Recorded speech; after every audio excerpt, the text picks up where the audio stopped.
could try God, but he's not real. But he is real, though. Yeah, same with Zeus. You have no reason to say that I need to pray to God every day to see if he reveals himself to me. Whereas you have no I said problem for a saying like that week. you're not going to pray to Zeus every day, even though Zeus might reveal himself to you.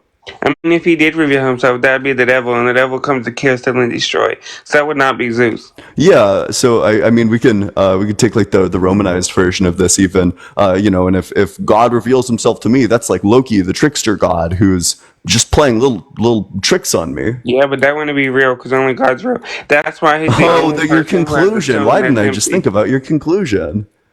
Okay, can you go to Israel and find his tomb for me? Because there's proof a man named Jesus existed around the Bible time. No, I can. So I can't find his tomb. Do you know who else can't find his tomb? You can't find his No, tomb. I Nobody can't can find his find tomb. his His tomb tomb. is there, but it's empty. Oh yeah, no, nobody knows where his tomb is. They do know where his tomb is. Yeah, It's there, where but is it's it? empty. Where is it? It's in Israel. You can actually go on Yeah, tours where to his specifically tomb. is it? What's the name of it?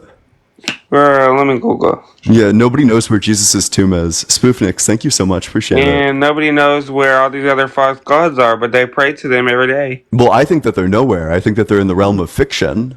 You're right. You were right about one thing there. They're nowhere because they're fake. They're fiction. Yeah, But you true. know who's not W nowhere? concession. God. He's W all around concession. you. No, I think your God is also fiction. I think your God is How is he equally as fiction, fake. but he's real? Oh, because he's not real. Then how did That's just going to be the remedy for that. I mean, there's proof he's real. Like I was healed from cancer from him I'm not overnight. really looking for personal experiences. But it's like he's real though, and he'll show himself to you if you actually want to believe. I just tried to believe, and he didn't But you show didn't himself to actually want me. to believe. You're just doing it like, ah ha ha, funny I Prove did it. it. You gotta actually want to open your heart and believe. Wait. Prove that when I said, God, please reveal yourself to me, that I was doing it disingenuously. Prove it. I mean, you did it with this disingenuous background. Oh, well, wait. So do you want me to remove the background and then do it again? No, I want you to actually want to believe it and feel it in your Yeah, heart. wait. I did believe it and I did feel it in my heart, but he still didn't reveal himself to me. Prove otherwise. Do you know how sad it's gonna be when I'm in heaven I don't and care. all these people are in hell? I don't care. It's not real. It's not a You real are gonna care when place. you're burning, though. The reason I go on these Yeah, lives, but but I'm I'm not not going to gonna be die burning with though people's because it's blood not a on my real hands. place. I don't care. In the same way that you probably don't care about like how miserable it's going to be in Muslim hell for you. Yeehaw! Thank you so much, Abu. Actually, Muslims believe in all this kindling fire, and if you want to Yeah. be for real, you can't burn in that 'cause it's not real.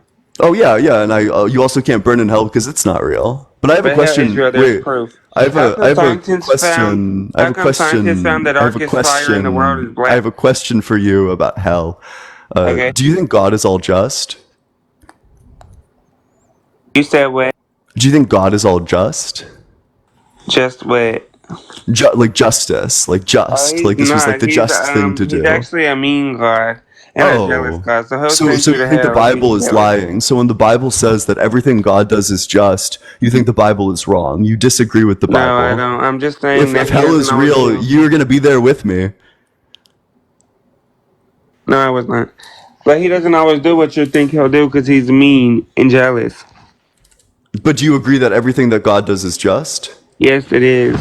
Okay, cool. So W concession. So the opposite of what you said literally like 10 seconds ago.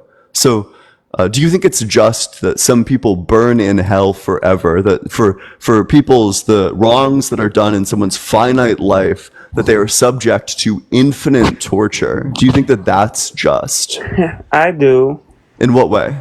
Because if they actually want to follow God and believe, they could, and He would show Himself. But they chose to bad and sin in this world life. No, because they didn't choose to, because they didn't actually think that it was real. It's not an informed choice. This would be like I if mean, I that's told their you, fault. wait, this would be like if I told you that if you go inside of your house, Santa Claus is going to like decapitate you. And then you go into your house not believing in Santa Claus, obviously, and you get decapitated by Santa Claus who turns out to be real. I wouldn't I mean, say in you that tried to warn me. scenario. Wait, in that scenario, I wouldn't say that you chose to get decapitated by Santa. That's just nonsense. It wasn't a fair No, I chose choice. not to It wasn't listen. it wasn't a reasonable choice because you had no reason to think that Santa Claus actually existed. But the point is, I chose not to listen to you when you tried to warn me. Hey, don't go in there. Hey, well, I mean, if you don't convert away from Christianity, yeehaw! Thank you so much. Within the next 30 days, then Santa Claus is going to come down and decapitate you. See, I'm going to choose not to listen because I know that's not correct. Oh yeah, and similarly, I'm not gonna listen to what you're telling me about God because I know that that's not But correct. it is correct. There's You haven't countless proven that. proofs. This is your claim. That's your conclusion. You need to prove it. I did prove it to you. Like, You what? didn't. Wait, what was the proof? The proof is you would feel God in your heart if you actually was seeking Him. I did actually seek him, and I didn't But you feel didn't it. seek Him. When you closed your eyes and said That that wasn't prayer, you proof. got to That was mean a it in your heart, or it's not disproof. going to come true. Prove it. Prove it. I was here praying with you. Yeah, and I felt it in my. I was trying to feel it in my heart. I was trying to like, God, please reveal yourself to me. I was trying to get himself to reveal, or I was trying to get him to reveal himself to me, and he didn't. So I did the thing that you wanted me to do to get proof, and there was no proof. So that didn't prove your point. That actually did the opposite. It disproved your point. But it didn't, because when you say you're going to actually mean it in your heart, and you really didn't mean it. Oh, I did mean it. Can you prove that I didn't mean it? I can prove that you didn't mean it because you're being sarcastic about it. You can hear it in your tone of voice and see it in I'm your not being eyes. sarcastic. I just have autism. Well, I could have told you that, but Yeah, obviously. So I wasn't being yeah, sarcastic obviously. at So all. obviously, you don't have the right mental capacity to understand such complex things Wait, as you religion. literally can't prove. I don't know why you would ever try to argue with someone about their own intentional state. I'm telling you, I was being genuine. I was genuinely seeking for God to reveal Himself to me, and there was no reveal.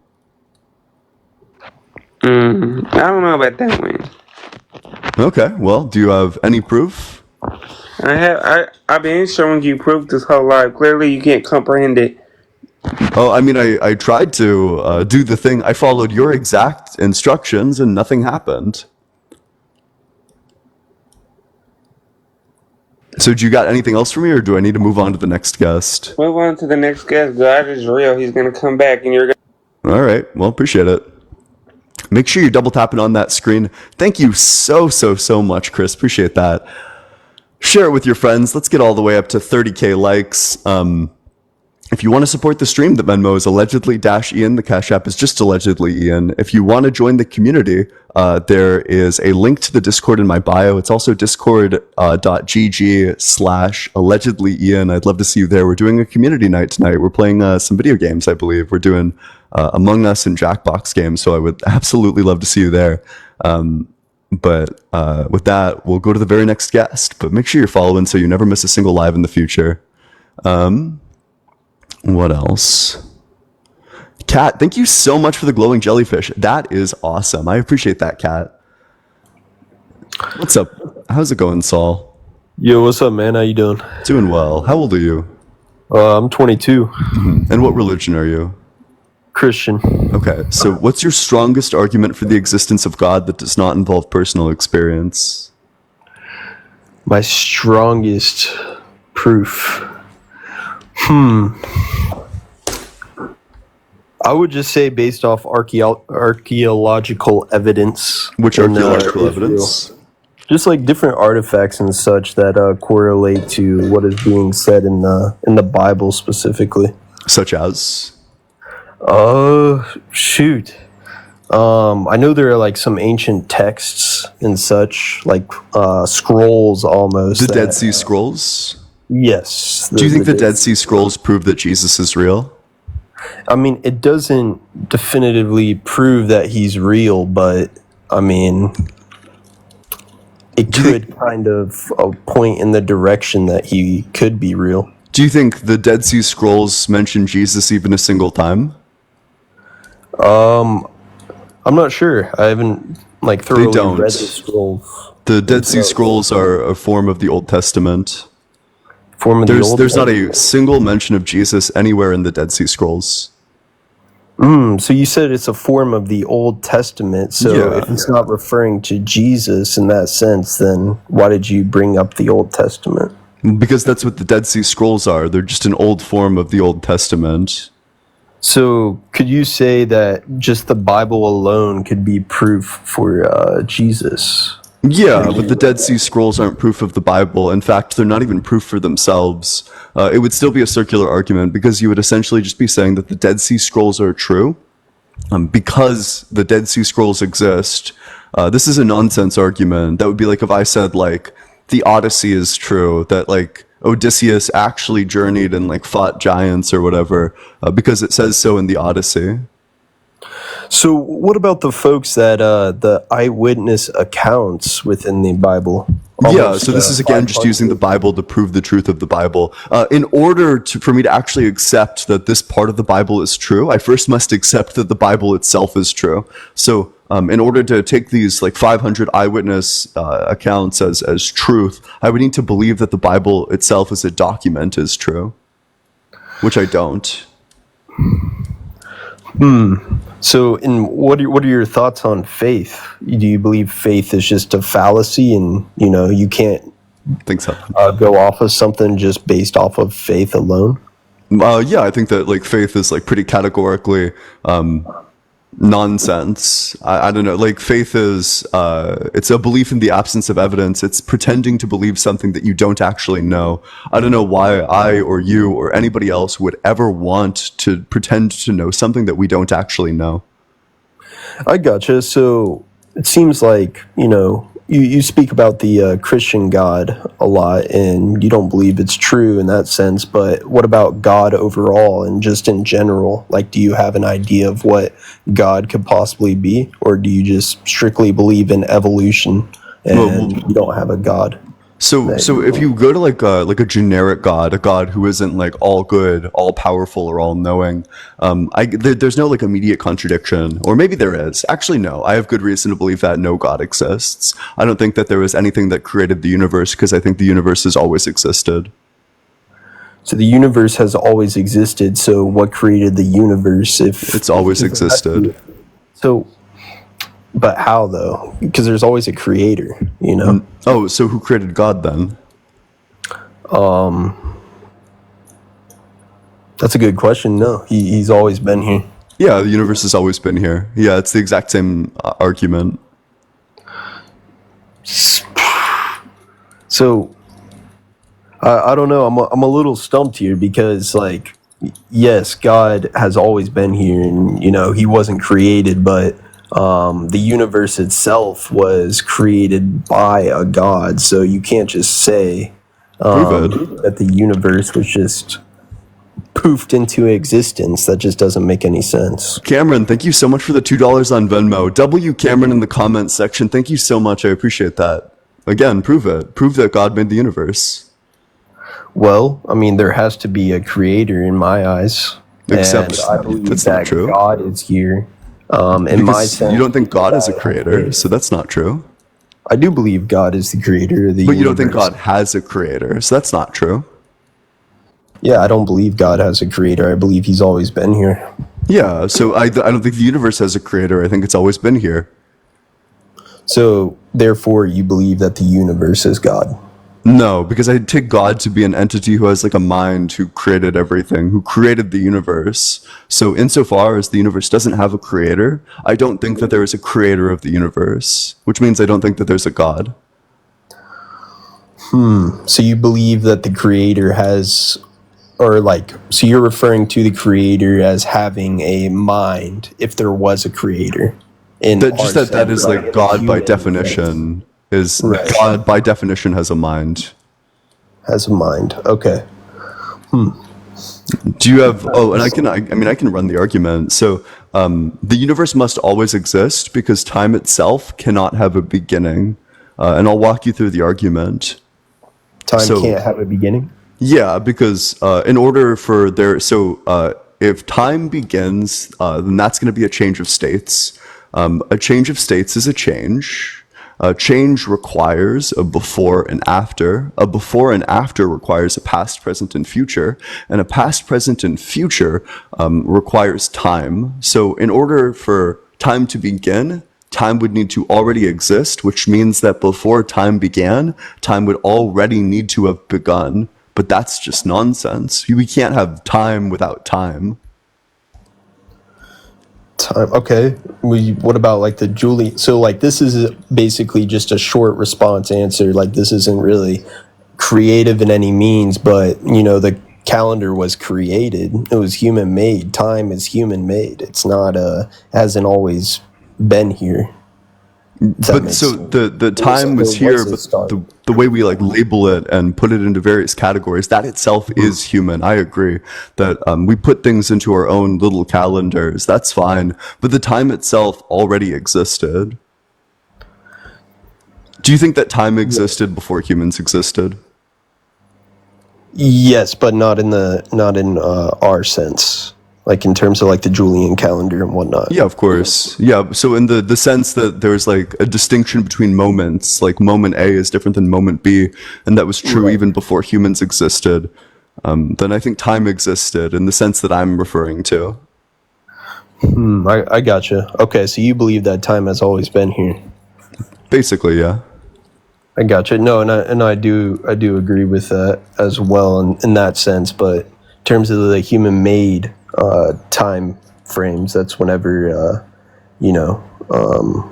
That's why we use like BC and AD and all that, right? Like it doesn't necessarily mean like before Christ, right? Like if you don't believe in Jesus or the Bible itself, isn't there another term that you can Yeah, use like before for Common BC? Era, but I'm not really sure what the Before relevance Common is. Era. So do you disagree with the argument? Do you have like a premise that you would reject? Otherwise, the conclusion that you're forced to accept is that time did not have a beginning, which means that God didn't create the universe. So All right, so I I can go would through the premises again, but you need to pick one to reject. Otherwise, you have to accept okay, that yeah, time has always existed. just one more time. Yeah, On yep. the premises. So for something to begin, for time to begin, that would be a change of states. A change of states is a change. A change requires a before and after. A Whenever you before and say change of after. states, when you say change of states, when you say Yeah. state, what are you referring to? So in this sense, I'm saying that time went from non-existence to existence. So if something begins, it didn't exist before, but it exists now. So the time goes from not existing to existing, but this is a change of states. And a change of Right. states is a change. A change requires a before and after. A before and after requires a past, present, and future. And a past, present, and future requires time. Do you disagree with any of those steps? So I do disagree with it because you believe that the universe has always been here, but I don't believe that's the case. I believe that there Yeah. was a start time. So you're just According to rejecting the whenever the conclusion. universe So evolved. this would be like if you walked up all of the steps of a staircase, got to the top step, and then said, I reject that I'm on the top step. Unless you reject one of these premises, then you must accept that time has always existed, which means that the universe has always existed. So what I'm saying is I disagree with the premise on the fact that the universe itself was created at one point in time by God. Therefore, whenever God rose, that's whenever the time started. And Officially. is that premise 1, 2, 3, 4, or 5? I would say premise 2. So you reject the premise that a change of states is a change? A change of states. Is a change. You would say that a change of Right. states is not a change. Change of states is not a change. Before time and after time is what you're referring to, right? So time not existing would be the same thing as time existing to you. That time, like these are exactly the same state. That time doesn't exist is the same claim as time does exist. Right. In that sense, yeah. That just sounds like nonsense to me. This would be like saying that like, yeah, Santa Claus doesn't exist is the same thing as Santa Claus existing. Right, because theoretically, What do you mean, right? they will. I'm sorry. What do you mean, right? I'm sorry. Yeah, please finish. Yeah, I want to hear your explanation. So, this is kind of like a deeper dive into it, right? But it was going to occur anyways, right? Oh, that's so wild to actually think about here. So, I mean, the universe was going to be created eventually, right? No. In the future tense. Nope. No? I'm saying that the universe always existed because of the argument that I just gave. If time does not have a beginning, but it exists right now, that means that time exists without beginning. In other words, it just stretches backwards for infinity. I got you. Yeah, I don't have a counter argument to that. Then it would seem like God doesn't exist because if God is the creator of the universe and the universe doesn't have a creator, then it can't have a creator. You're not. Yeah. All right. Well, I do you have would anything say- else? No, I don't have anything else. Yep. Appreciate you coming on up. No, I don't. I'm not getting good push out at all. Give me just 1 second. I'm gonna restart the live. I think all the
possibly can. Hey, what's up? How's it going? How old are you? Trell, if you're off the app, I can't hear you. You need to come back to the TikTok app in order for me to hear the words that you're saying. You hear me now? Yeah, I can hear you. Yeah, how old are you? Well, I'm 30. Yeah, and what religion are you? So I'm a Christian inherently, but I say like I'm like right wing agnostic with Christian. Right wing agnostic? Yeah, with like conservative Christian being right wing, and I would say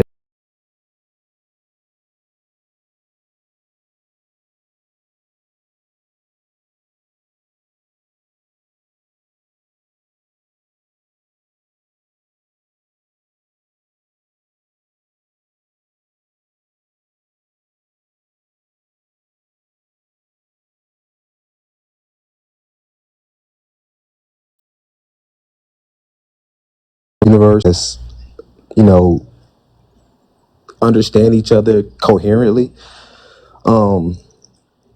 Yeah, I think just the pure evidence of there being a God is just like the structuralism to me. Yeah, so I would just deny this. I would adopt probably like a pluralist perspective in terms of things like logic, for example. So what's your argument for structuralism? I would say math. Like I work with math a lot, and I would say just like pure like void like something could be like when I know earlier you was talking to someone about you were talking about like infinity. Not today, but it was like another live, and you was talking about like infinity or something. I'm sorry, but I was requesting to get in, but I couldn't. But like Think cyber. virtual infinity, and there's like a lot of different math concepts, but like basic on a basic premise is like everything that we do inside of this life can only be understood in a virtual realm. So we can't like if we build a game, a video game, the characters in that game can never understand outside of that game. Like even if we program a chat GPT bot, it understands what words are in programming concept, but it doesn't truly understand what words are. So This just seems to be an argument for why we can't know God or why like you can't prove God. It just seems like a lot of words for why you're not going to be able to provide the evidence or proof for the existence of God. sorry, give me 1 second. I had it in my notes. That's why I was trying to like go to my notes. I had like all my arguments for the existence of God in my notes. But so like give me like 1, 2,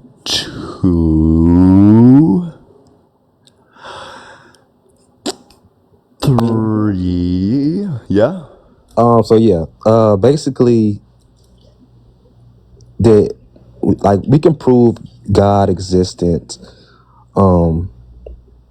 just naturally, like I said, again, through structuralism. Like there's no organized like for chaos to be organized as the way the universe, like if everything was if the universe was always disorganized, and I'm going to use this like from a nihilist perspective. Like if you know the Latin term ex nihilo nihil fit, basically says from nothing comes nothing. If the universe was disorganized and chaotic, which is how nothing is, nothing becomes disstructured without some type of basic forwardness of what that structuredness should look like. Like if when things are chaotic, they stay chaotic. Like in law, when something is in motion, it tends to stay in motion. When something is at rest, and to stay at rest. If something's chaotic, universe doesn't become unchaotic when it's chaotic to begin. The Big Bang should never have been this structure. Like if it was just a big explosion of particles, of atoms, of hydrogen, all this type of stuff, how could it ever get to this structure? It wasn't an explosion. It was a rapid expansion. Well, expansion, yeah. Wait. So there's like a couple of things here. First of all, you said that nothing is chaotic, but if you're referring to like nothing like a literal sense, like the nihilo form of nothing, like just an absence of a thing, this is no more chaotic. Nothing is no more chaotic than it is orderly, because it's nothing. It doesn't have like these kinds of properties. But the idea that from a chaotic state you can't end up in like a non-chaotic state, that's just nonsense. Like mathematically speaking, if you dip into like the field of chaos theory, something can be in a chaotic orbit, and then from its chaotic orbit, it can arrive eventually at a specific like stable point. Just based on this chaos. And in fact, there's like many theories of the universe that hold that if the universe doesn't like recollapse, or that eventually it will just undergo like a complete energy death, and it will be a completely stable state. So if you think that the universe is chaotic right now, there's lots of models of the universe in the future that would hold that it's going to be in a non-chaotic stable state in the future, which means that you actually can get stability out of chaos. I mean, I get, you can get stability out of chaos, but I'm saying as far as like life itself, like the margin of error for life to exist in the universe is tiny. Like, Prove it. I mean, look at it. Like, even I mean, plenty of people have said it's like if the temperature on Earth, like if the sun was like between like 10 to 20% closer to the Earth, 10 to 20% closer, I mean that's a maybe. lot. But that's like wait, you understand that that's like millions and millions of miles, right? Yeah, it's like one astronomical unit is like 28,000 miles, or I'm sorry, yeah, like 28,000 miles. But I'm saying relatively, the margin of error for things to exist is so small.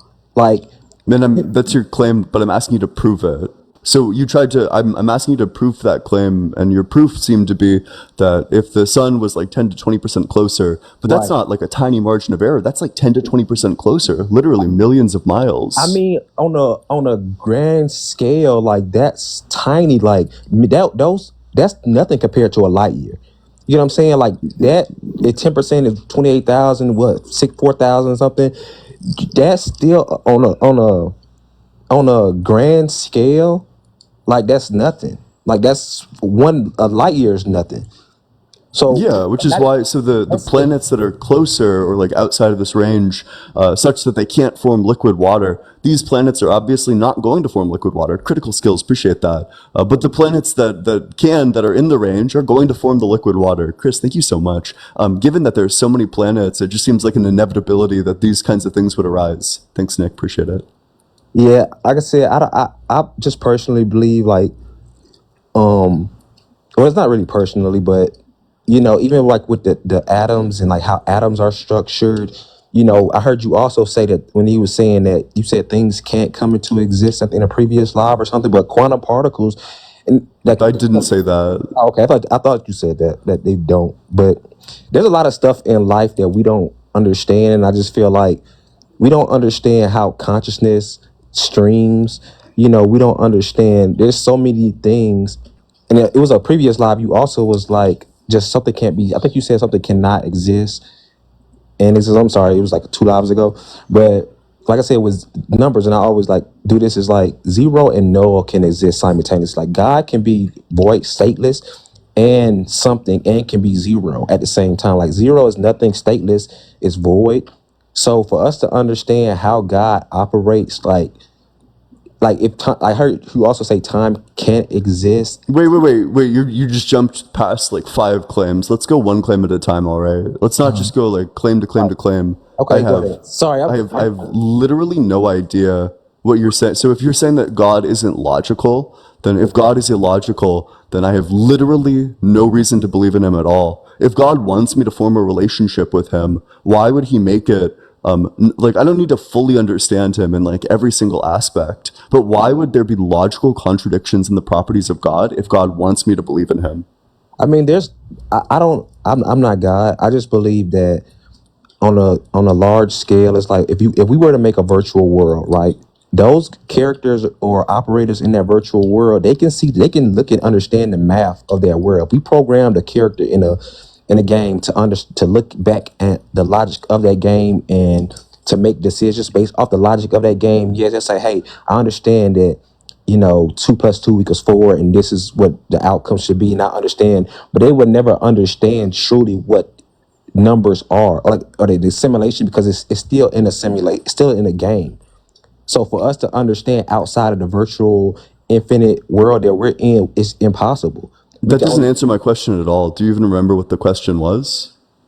so say it again. Sorry. Yeah, so the question was, if God is all loving, if he wants a relationship with each and every one of us, then why would God make it seem like there are logical contradictions which don't exist in our minds, that it's impossible for these things to exist? Why would God make himself seem impossible to exist to our minds if he wants a loving relationship with us? I think that's still a decision for God to, and I hate to saying, like, I hate the way we think of God as like it, because I think it's a it, but I think God doesn't want us to know him personally. Like I think God just wants us to live. Like I don't even think God wants us to sit here and try to figure him out. I think God just wants us to be here. So I think he would make a complex system the way it is because he doesn't want us to try to. He wants us to love him. It wants us to love it, but not Duchess, thanks for the manifesting. Appreciate that. Very kind of you. not try to like necessarily like be it. Like it wants us to be human, not be God. Wait, so are you a Christian or are you not a Christian? I am a Christian. Okay, but you don't think God wants, like, do you believe in like heaven or hell? Yes. Okay, and do you get to these places by like forming a relationship with God? God has a relationship with you. You don't have a relationship with God. Do you think a relationship is a two-way street? No. So God has a relationship with me, but I don't have a relationship with God. So do you think prayer is useless? Yes. I think prayer is usually like, and I still pray. You're a Christian, but you think prayer is useless. Yes, because even in like plenty of places in the Bible, people prayed and God didn't answer them willingly, or God just did. Like it's plenty of places in the Bible people pray. Even Jesus prayed to God, was like, why on the cross he was like, why do you forsake me? And God didn't answer him on the cross. Like our relationship with like what we want God to do is absolute. Like it's not absolute. It's like irrelevant. Sorry. Like go ahead. So you're a Christian, but you think God has no interest in forming a relationship with any of us. But in order to get to heaven, do we need a relationship with God? Do we need to I be didn't say believers? I didn't say God doesn't have an interest in building a relationship with us. I think God puts things in our hearts, like, and I think God has a relationship with whoever He decide or whoever it decides to give those emotions and feelings to. Like, So if God wants a relationship with us, why would he make our logic such that he appears logically contradictory? I think because like when you build a game, everything isn't logical in that game. Like you don't purposely. Yes, it is. That's No, like because what underwrites literally all of programming is logic, computational logic. If your game's logic doesn't work, if it's not consistent, then the game breaks. no. I mean, some logic is intentional. Some code is intentionally written to break. I don't mean it. I don't mean it in What? like leak Which code. code is written intentionally to break? Leak Yeehaw! Thank you so much, 90. Appreciate that. leak is written intentionally to break. But that's not in the context I mean it in. I mean it like in the context like if we build a character, we build a game with certain characters that have certain functions or like certain things happening in a certain way in that game, it's designed like that. Yeah, wait, but which games? So do you disagree that underneath all games that are programmed as logic, similarly, we also follow logic. So the game that a programmer makes follows logic, and the programmer themselves also follows logic. That it makes no sense unless you think that logic is not universal. Right. Then you would have to. Okay, well then God's There's, just nonsense. God is illogical. I think there's global logic and then there's virtual logic. I mean, I'm sorry. There's global logic and universal logic.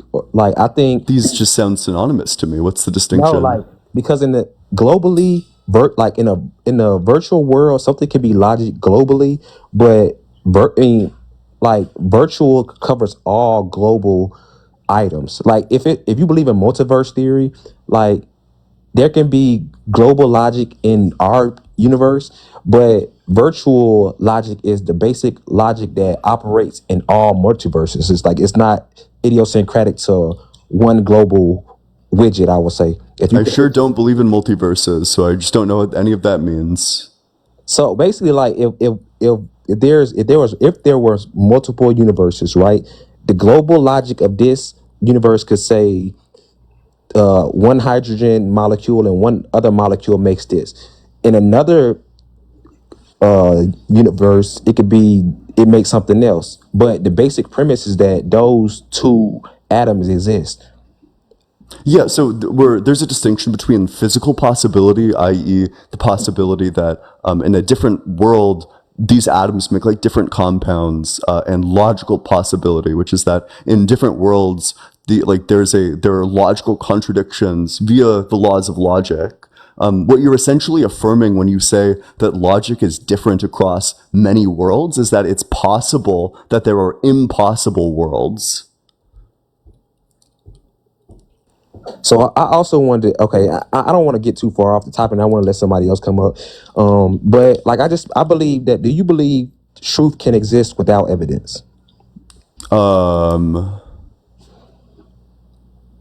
Sometimes.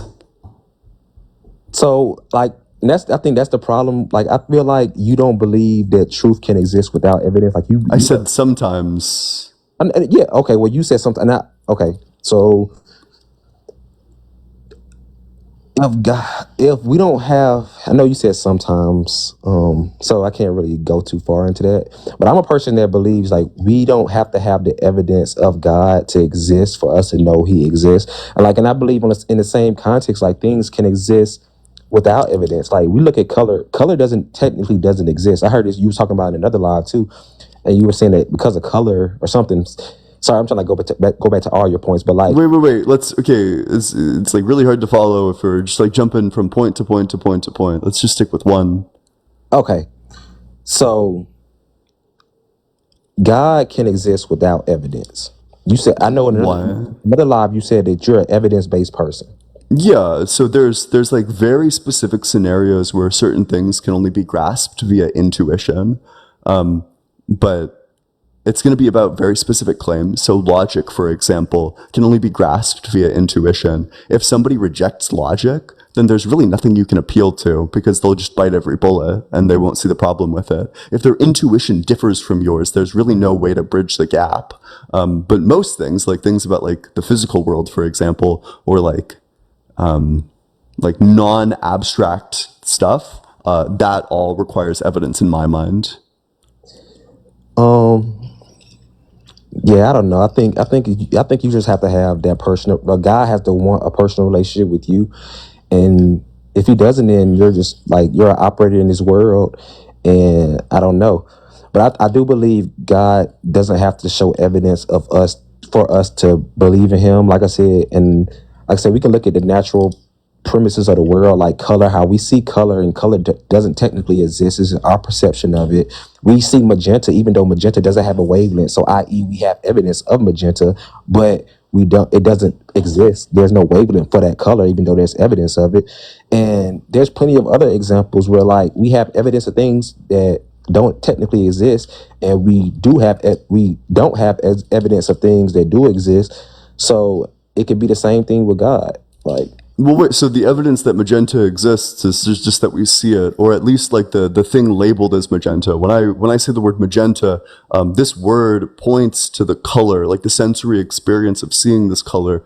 I don't know this stuff about the wavelength. Even if it doesn't have a wavelength, it does have a qualitative experience associated with it. There's a qualitative experience involved in seeing the color magenta. And I don't know if it has like an associated wavelength, but I know magenta exists because I experience it qualitatively. So I would, I don't think that proves your point at all. And I don't, because if that's the reasoning, then I can just say, well, I mean, you don't need evidence that Santa Claus exists. You don't need evidence that like Spider-Man exists. Like you can just believe in these things and that's totally fine. But that's not fine because you're making a claim about an entity and its existence based on nothing.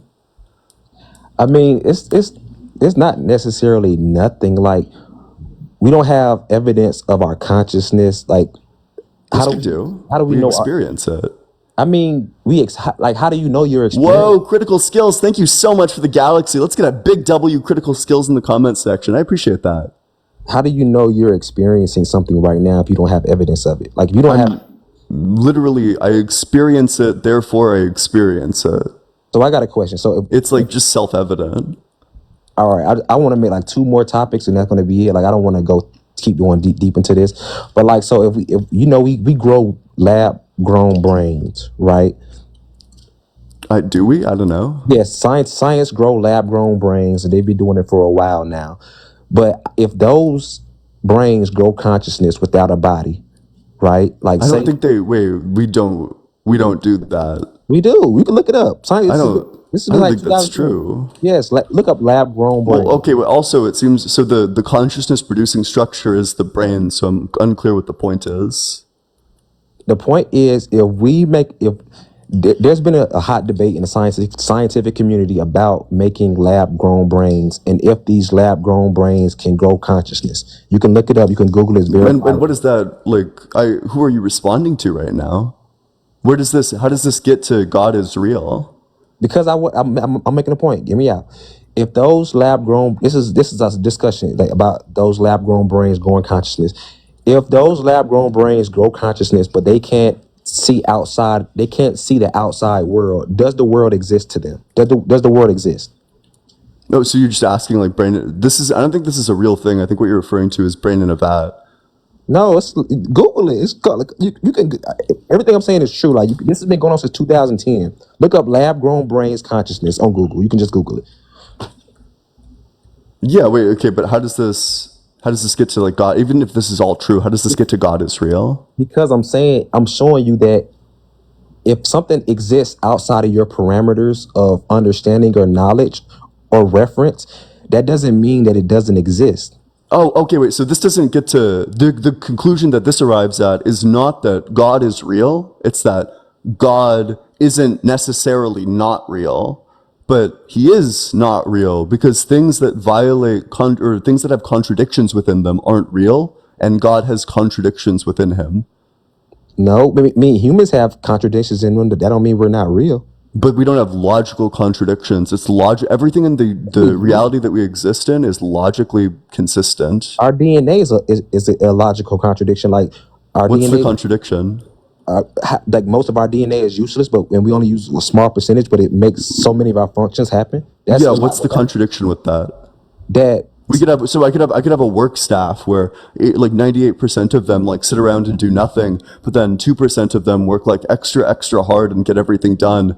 That's not a contradiction. I mean, okay, that the universe is expanding faster than light. That's a contradiction. Well, it's not though, because this is like referring to actual movement itself. Like movement itself can't be a violation or can't violate the speed of light. Like a physical thing that's actually moving. The universe's expansion isn't a physical thing; it's space time that's expanding. Yeah, space time is expanding. You're right, but even that still breaks the laws of physics. It doesn't. I mean, this has been scientific. There's been plenty of articles about this, plenty of case studies, and all topic about this being. You can just Google it. I don't know how to else explain it. Well, To you. yeah. So no, I'm familiar with what you're talking about. So the speed of light seems to hold as a universal speed limit for physical objects that are moving. It does not hold for the expansion of the universe itself. There's no contradiction in that, because the barriers of the physical universe aren't characterized by like physical objects. It's space time. Yeah, I think that you like kind of believe that God is kind of like a type 1 error where we believe God exists and it actually doesn't exist. But I'm more of like a type 2 error where we have like a false negative of God in our understanding.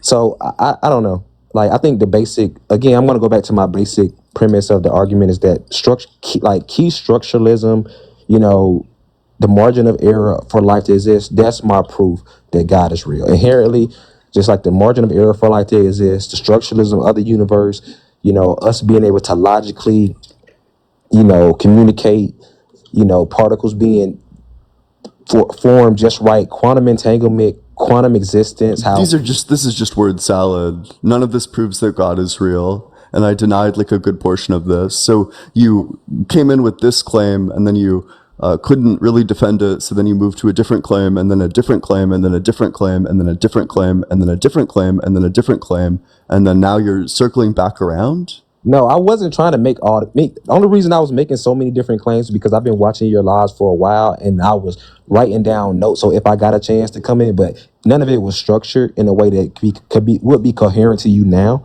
So I was just trying to get those points out that you were referencing before, but I couldn't like make it all make sense.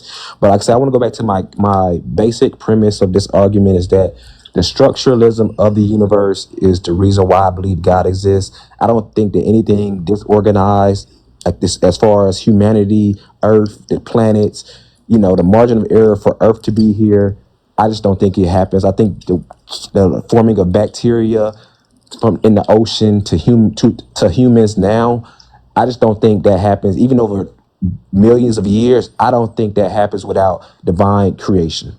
Yeah, wait, so to be clear, the margin of error that you're referring to is literally 10 to 20%. And I don't even know if that's true, but do you think 10 to 20% is a small margin of error? Relatively, yes. You think 10 to 20, so if there's like a procedure, just like a random procedure, let's say that like, I don't know, like you were taking like cough medicine and there was like a 20% chance that it killed you. Do you think that that's like a small margin of error? Yes. You think so? You think cough medicine that has a 20% chance of killing you is a small margin of error? Really? Yeah, that's small. 20% is. I mean, that's still relatively. It depends on what you're asking. Like, if somebody said walk into this room right now, you got it's 80-20 Pareto principle. Like, you got 20% chance of dying, or you get 80% chance of winning $1 billion. I'm walking into that room. Like 20% statistically, 5% is relevant. So you're technically right there. You're technically right there. Like 20%, even though I didn't say 20%, I said 10%, but still 20%, that's not really a lot. That's a ton. That's a huge amount. If like the anesthesiologist has like a 10 to 20% margin of error, then their patients would by and large, Trust either me, I understand the like wake 20%. up, I understand the or they 20%. would like be like go into a coma. A 10 to 20% margin of error is like life and death. If there's like a 10 to 20% margin of error on the parts of your plane is going to fall apart. It's not even Not going to get off no the no. That's ground. If not there's true. a 10 to 20% margin of error in That's your car is going to be in egregious accidents. That's not true because, like I said, that it's still that doesn't mean it's going to happen. I mean, you have 20% margin of error. Like I said, I understand 20% can be a lot. Like even in the stock market, if I get 20% return this year, that's great. But relatively, in a certain it depends on in what context you're referring to. It can be a lot, and it can't be a lot. But like I said 10%. I don't want to drag this debate on. I just want to say like key structuralism of the universe. That's my basic premise. That's what I'm sticking with. And I appreciate you bringing me on to say that. Yep. Well, appreciate you coming on up here. Thanks. Hey, if you're enjoying the debate, make sure you double tap on that screen. Let's get all the way up to 30K likes. If you're in that guest request box, make sure that you are 18 or older. You're coming to actually debate. You have like proof for the existence of God. You have arguments that you believe in the God of the Bible, the Torah, or the Quran. If you don't satisfy those, probably not going to talk to you. If you're enjoying the debates, never want to miss one in the future, make sure you drop in a follow. And if you want to support the stream, Venmo's allegedly-ian. The Cash App is just allegedly Ian. Both are in my bio. I always appreciate it so much. Hey Bella, what's up? How's it going? Bella, if you're off the app, I cannot hear you. I'll give you... Thank you so much, Ivor. Appreciate that. Bella, you need to come back to the TikTok app. Otherwise, I cannot hear you. All right, whatever. Go to the next one.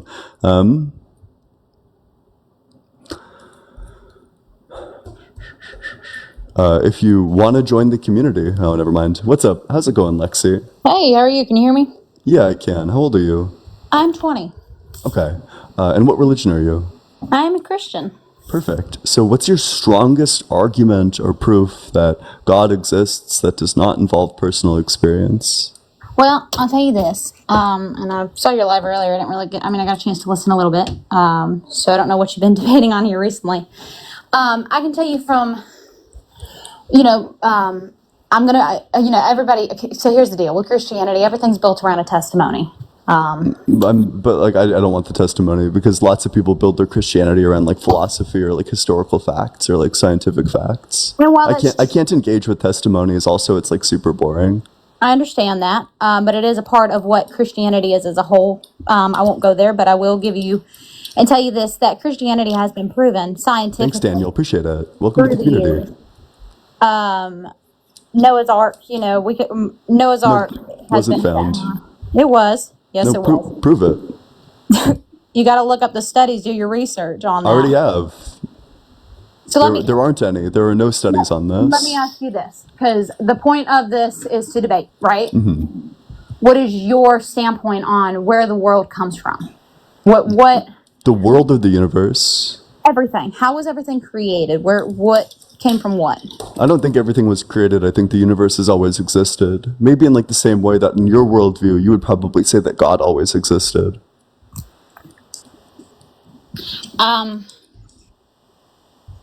But what do you think created? Do you see what I mean? What do you think created what you believe in? You have to believe in something. What do you think created it? If you're asking me what I think created the universe, nothing. I don't think the universe had a beginning, which means I don't think it had a creator. So if something is created, then that means that it has a beginning. If time doesn't, if the universe doesn't have a beginning, then it doesn't have a creator. That's true of your God and your worldview. But from a scientific standpoint, something doesn't come from nothing. Yeah, there was just always something. That's my view. I mean, where do you think God came from? That's the question that all Christians have, but we don't know that until we get to heaven. It wasn't ever answered in the Bible. So, and I guess that's where faith comes in. You just have to figure out what you decide you want to believe in. You have to believe in something. I mean, and like you said earlier, there was a beginning. I mean, and if you come from if you have a Christian standpoint, you believe in the Bible. And the Bible, so prove that the Bible is true. That's what faith is. You have to understand that. Just the same way Muslims believe in their book, Buddhists believe in theirs, and vice versa. That's what religion and the whole debate's about, is what do you believe in? Do you see what I'm getting at? So what you're saying is that the only way that I could believe in the Bible and be a Christian is if I already believe in the Bible. That the only way to actually like accept this worldview is if I already accept this worldview. Otherwise, there's no logical reason to accept it. There's no logical reason to accept anything. You have to Yes, decide there for is. yourself. That's the whole point of believing in something. No matter, even if it was, say it was Santa Claus. I mean, you have to take that step to believe in something for it to be real to you. So do you think that there's a logical reason to believe that 2 + 2 = 4? That's been proven by math. Yeah, exactly. So there's a logical reason. There's lots of things that have But it came logical from people reasons. through the history of what was created before you. So are you just going to take their word that 2 + 2 = 4? No, I can just see it self-evidently that if I have 4 objects in front of it or in front of And me, okay, and let's say that I have so I have these 2 pens, and then I have like this water bottle and this like can of like Monster Energy. So I have 2 things, and then if I added the pens with these stuff or with the water bottle and the can of Monster Energy, and I counted them up, I would have a pen, a bottle of Monster Energy, and a water bottle. I'd have 4 things. I can just see that 2 + 2 = 4 based on my own experience. I have a logical reason for accepting this. I don't have to appeal to what somebody said sometime. I agree. Now you believe in science, right? I believe in the scientific method. I think the scientific method reliably produces like true conclusions. Okay, so if you see oxygen in front of you, where do you think that came from? You just think it just magically appeared one day? Well, I can just say that I think matter has always existed. Now, science has always existed. Science is just the label that they That's use. not true. They use science.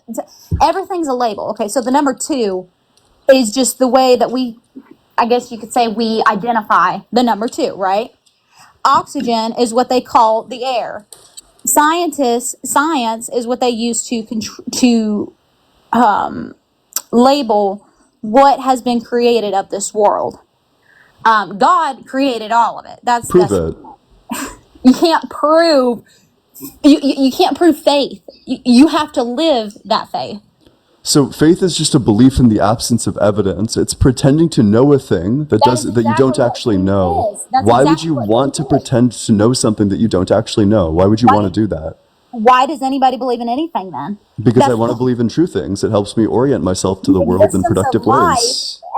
The question that everybody tries to find out is why we're here. Why? Where did we come from? Why, when, who, where, why, whatever it may be.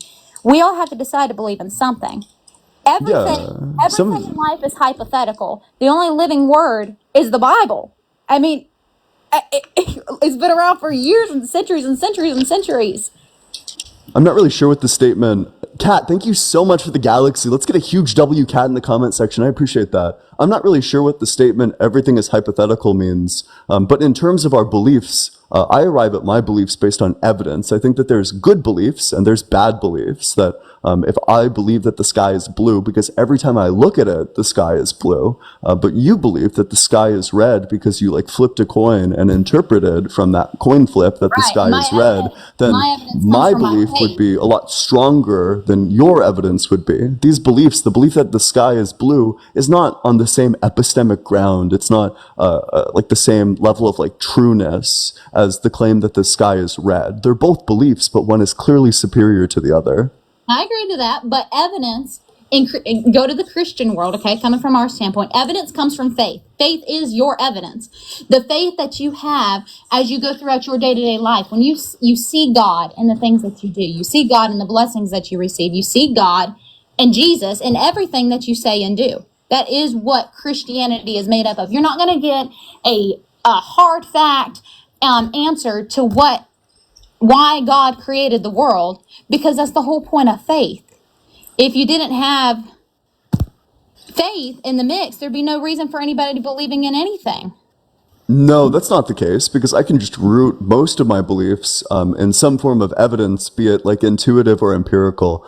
Carly, thank you so much. What you're describing is just a confirmation bias. You believe in God, therefore you see God everywhere. But just because you think you see God everywhere doesn't mean that God is actually real, especially when we have naturalistic explanations, i.e. atheistic explanations for why you might be experiencing this or think that you experience God. There's no reason that I would accept that this is actual evidence. And there's no reason why I would think that faith leads to a good conclusion. I think I would just ask you, let's say, do you think that it's reasonable to believe that my car engine is filled with spaghetti and meatballs if I have faith that my car engine is filled with spaghetti and meatballs? Do you think that's a reasonable belief? That's a silly statement, is what Yeah, exactly. You're Why? taking something so small and comparing it to something that literally is the whole universe. Wait, what's the difference in terms of like the way I arrived at the belief itself between your belief in God and between your faith in God and my faith that my car engine is filled with spaghetti and meatballs? What's Well, going to be the same difference? thing. Why do you believe in the things that you do? That's Because of evidence, mostly. what was your evidence? I would love to know. For which claim? Whatever you're getting at. I mean, are you an atheist? What are you getting at? Yeah, sure. So for the idea that the universe doesn't have a beginning, that just comes down to the fact that in order to have a beginning, I think beginning is a change, and in order to change, you must have time. I can walk you through that. I'll give you 5 premises. I want you to tell me which one you disagree with. Otherwise, the conclusion just follows. So a beginning is a change in states. A change in states is a change. A change requires a before and after. A before and after requires a past, present, and future. A past, present, and future requires time. Do you disagree with any of the 5 of those, or do you want them again? Yeah, run that again. Yeah, so a beginning is a change in states. Mm-hmm. A change in states is a change. A change requires a before and after. A before and after requires a past, present, and future. A past, present, and future requires time. God is time. He created all of that. Therefore, what you said isn't valid. So which God premise is- do you reject? Is it going to be 1, 2, 3, 4, or 5? I'm not going to answer that. God is. You refuse to engage. So I'll just keep on asking the question. I'm not going to move off of this. Which premise do you reject? And to what terms? That doesn't make any sense. Just say. So do you disagree that a beginning is a change in states? Do you disagree that a change in states is a change? Do you disagree that a change requires a before and after? Do you disagree that a before and after requires a past, present, and future? Or do you disagree that a past, present, and future requires time? Which of these do you disagree with? I agree. I don't disagree with any of it. I agree with all of it. However, I do agree that God is the start, the beginning, and the end of all of it. You can't. Okay, but there's no beginning, right? Because a beginning requires time, which means that time cannot have a beginning, because that means that there would be a time without time. Well, you're going by your beliefs, and I'm going by my Logic. beliefs. It's not My belief. Bible, it I tells mean, me it is God belief, but it's logic. In my Bible, it tells me God is the beginning and the end, the Alpha and Omega, and everything in between. So, And my logic tells me that that's not possible. well, there you go. That's what you're debating, isn't it? That's So your. why would I want to come out of logic, which provides reliable conclusions, and come to faith, which provides unreliable conclusions? Because faith has led people down the road to salvation and what it's all about, which is getting into heaven.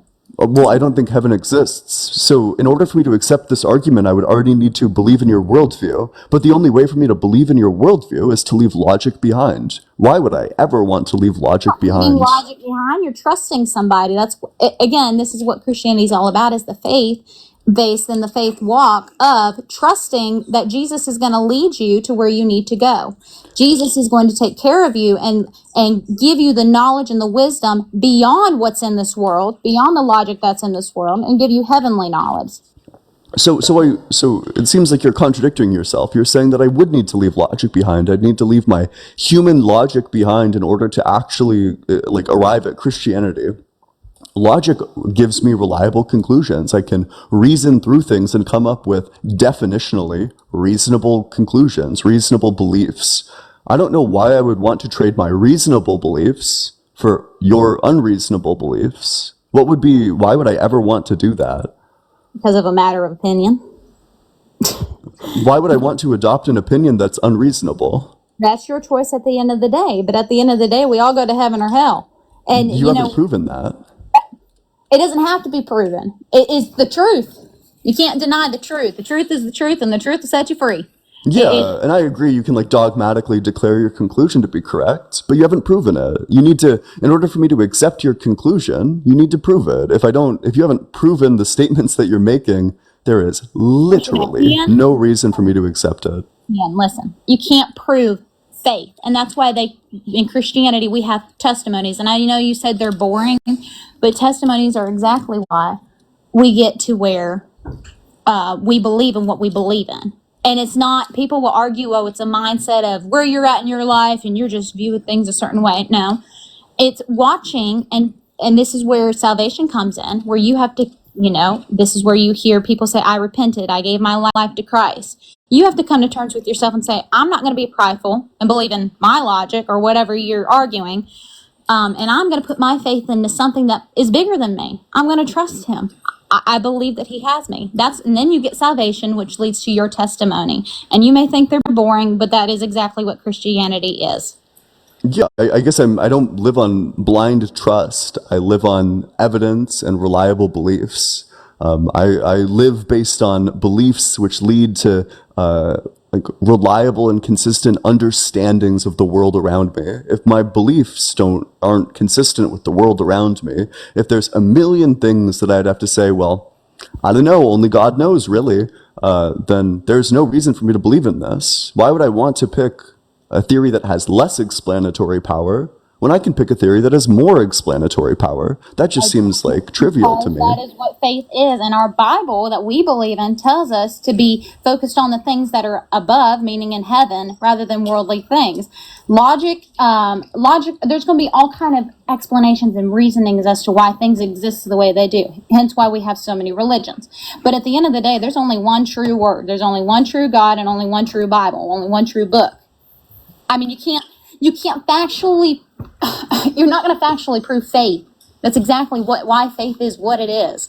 You shouldn't have to prove, and that's the whole point of your relationship with Jesus, is he wants to know that you're willing to give your life based on no evidence, but simply based on faith, that you can put your trust in him because he gave his life on a cross so that we could believe in him, right?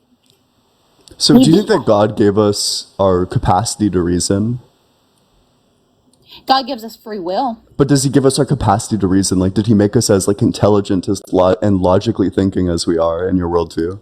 He made us in his image. But okay, can I just get like a yes or no? Did he make us this way or did he not?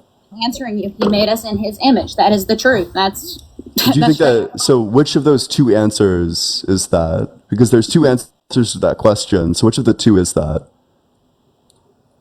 Ask your question again. Yeah, so is God the one who's responsible for my reasoning capacities, for everyone's reasoning capacities, for everyone's like intelligence? Did he choose to make us with this level of like reasoning and logic?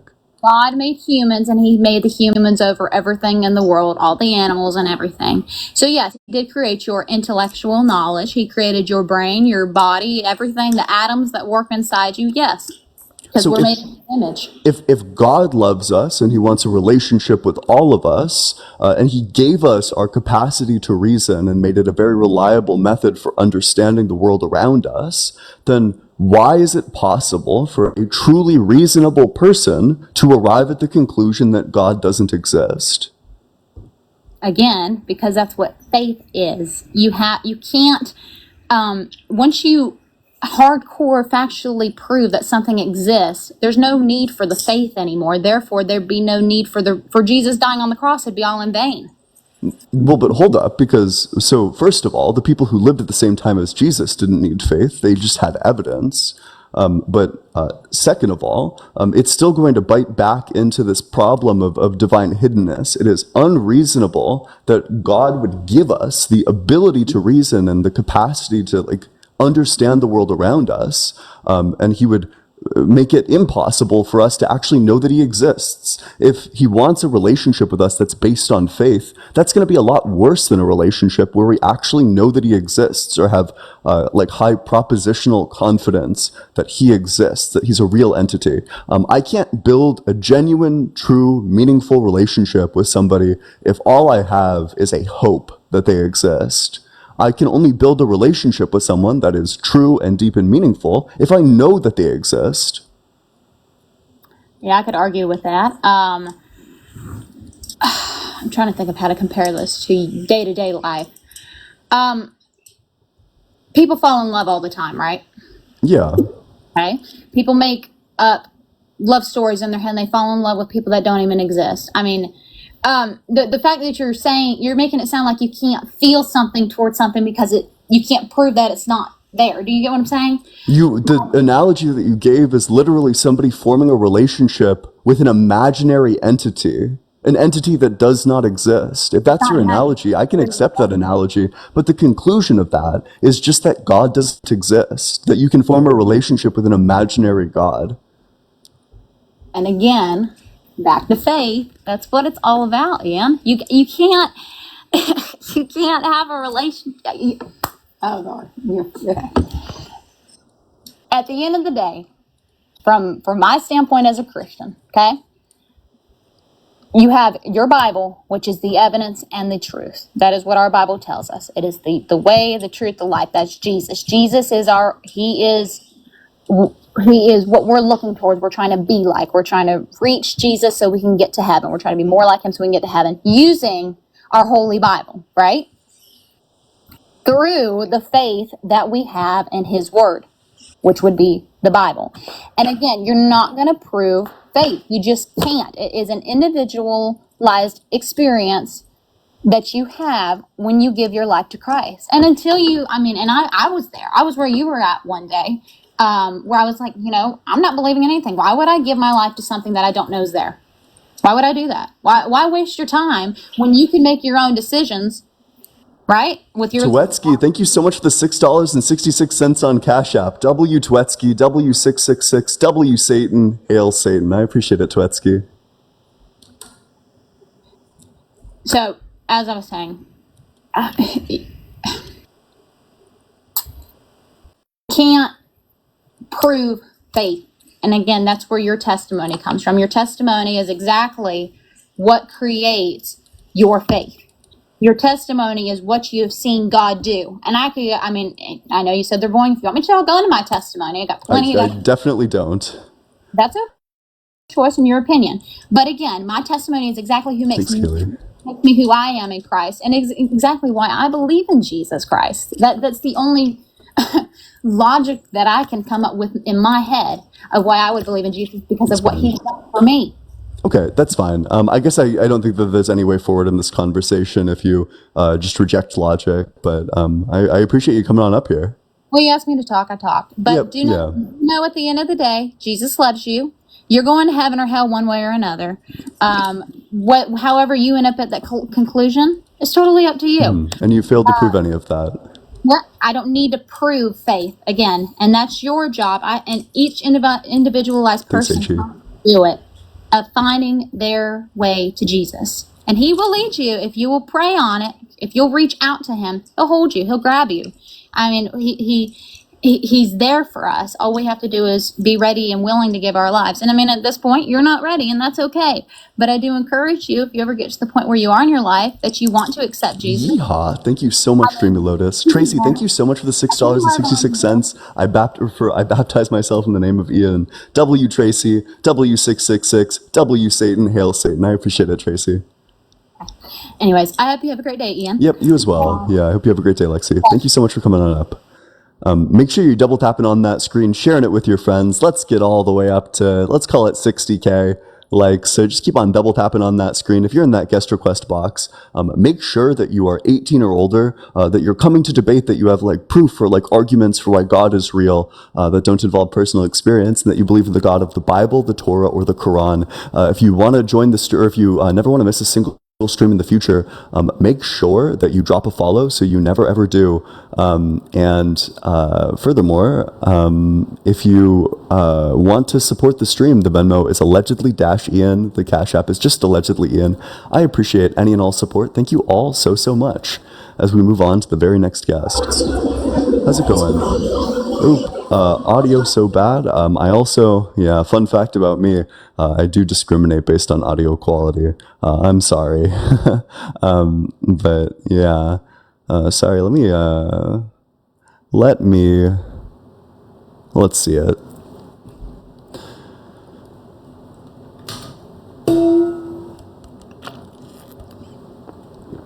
Dang, I'm just trying to get some joiners. Sorry it's taken so long. Will we get some joiners? Will I go crazy? Let's find out on the next exciting episode of Yu-Gi-Oh!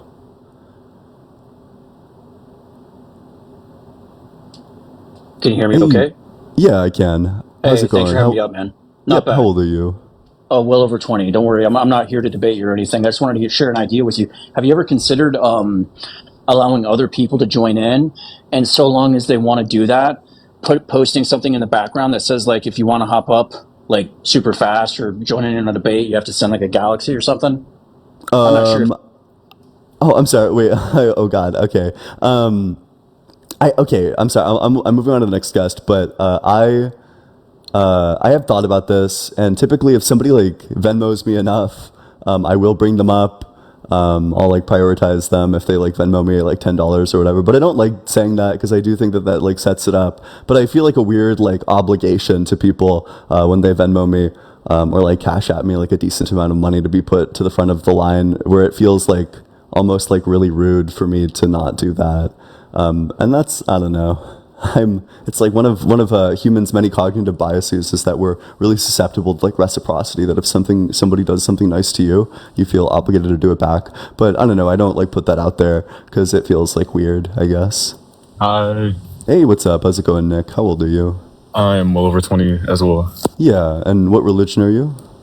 I'm like agnostic, but like I'm believing in something a little bit, but I do want to debate you because Yeah, wait. So can I just ask, like, do you believe in God? I believe in something for sure. Like, Okay, but do you believe in God? I believe in something. I mean, I'm trying to understand your point of view. You said you believe in God, but there's Is lots. this something God? Because if the something's not God, then I'm not really interested. All right. Do you understand? Okay. Down. Do you understand? Like, there's different like gods and like pantheons and like there's different. I do like Buddhism. Yeah, and do you believe in like one of them, or do you believe in like a specific pantheon, or what do you believe I'm in? agnostic, but I definitely like see. Okay, I'm only looking for debates with people who believe in like a specific God. If that's not you, I'm probably just not interested. Sorry.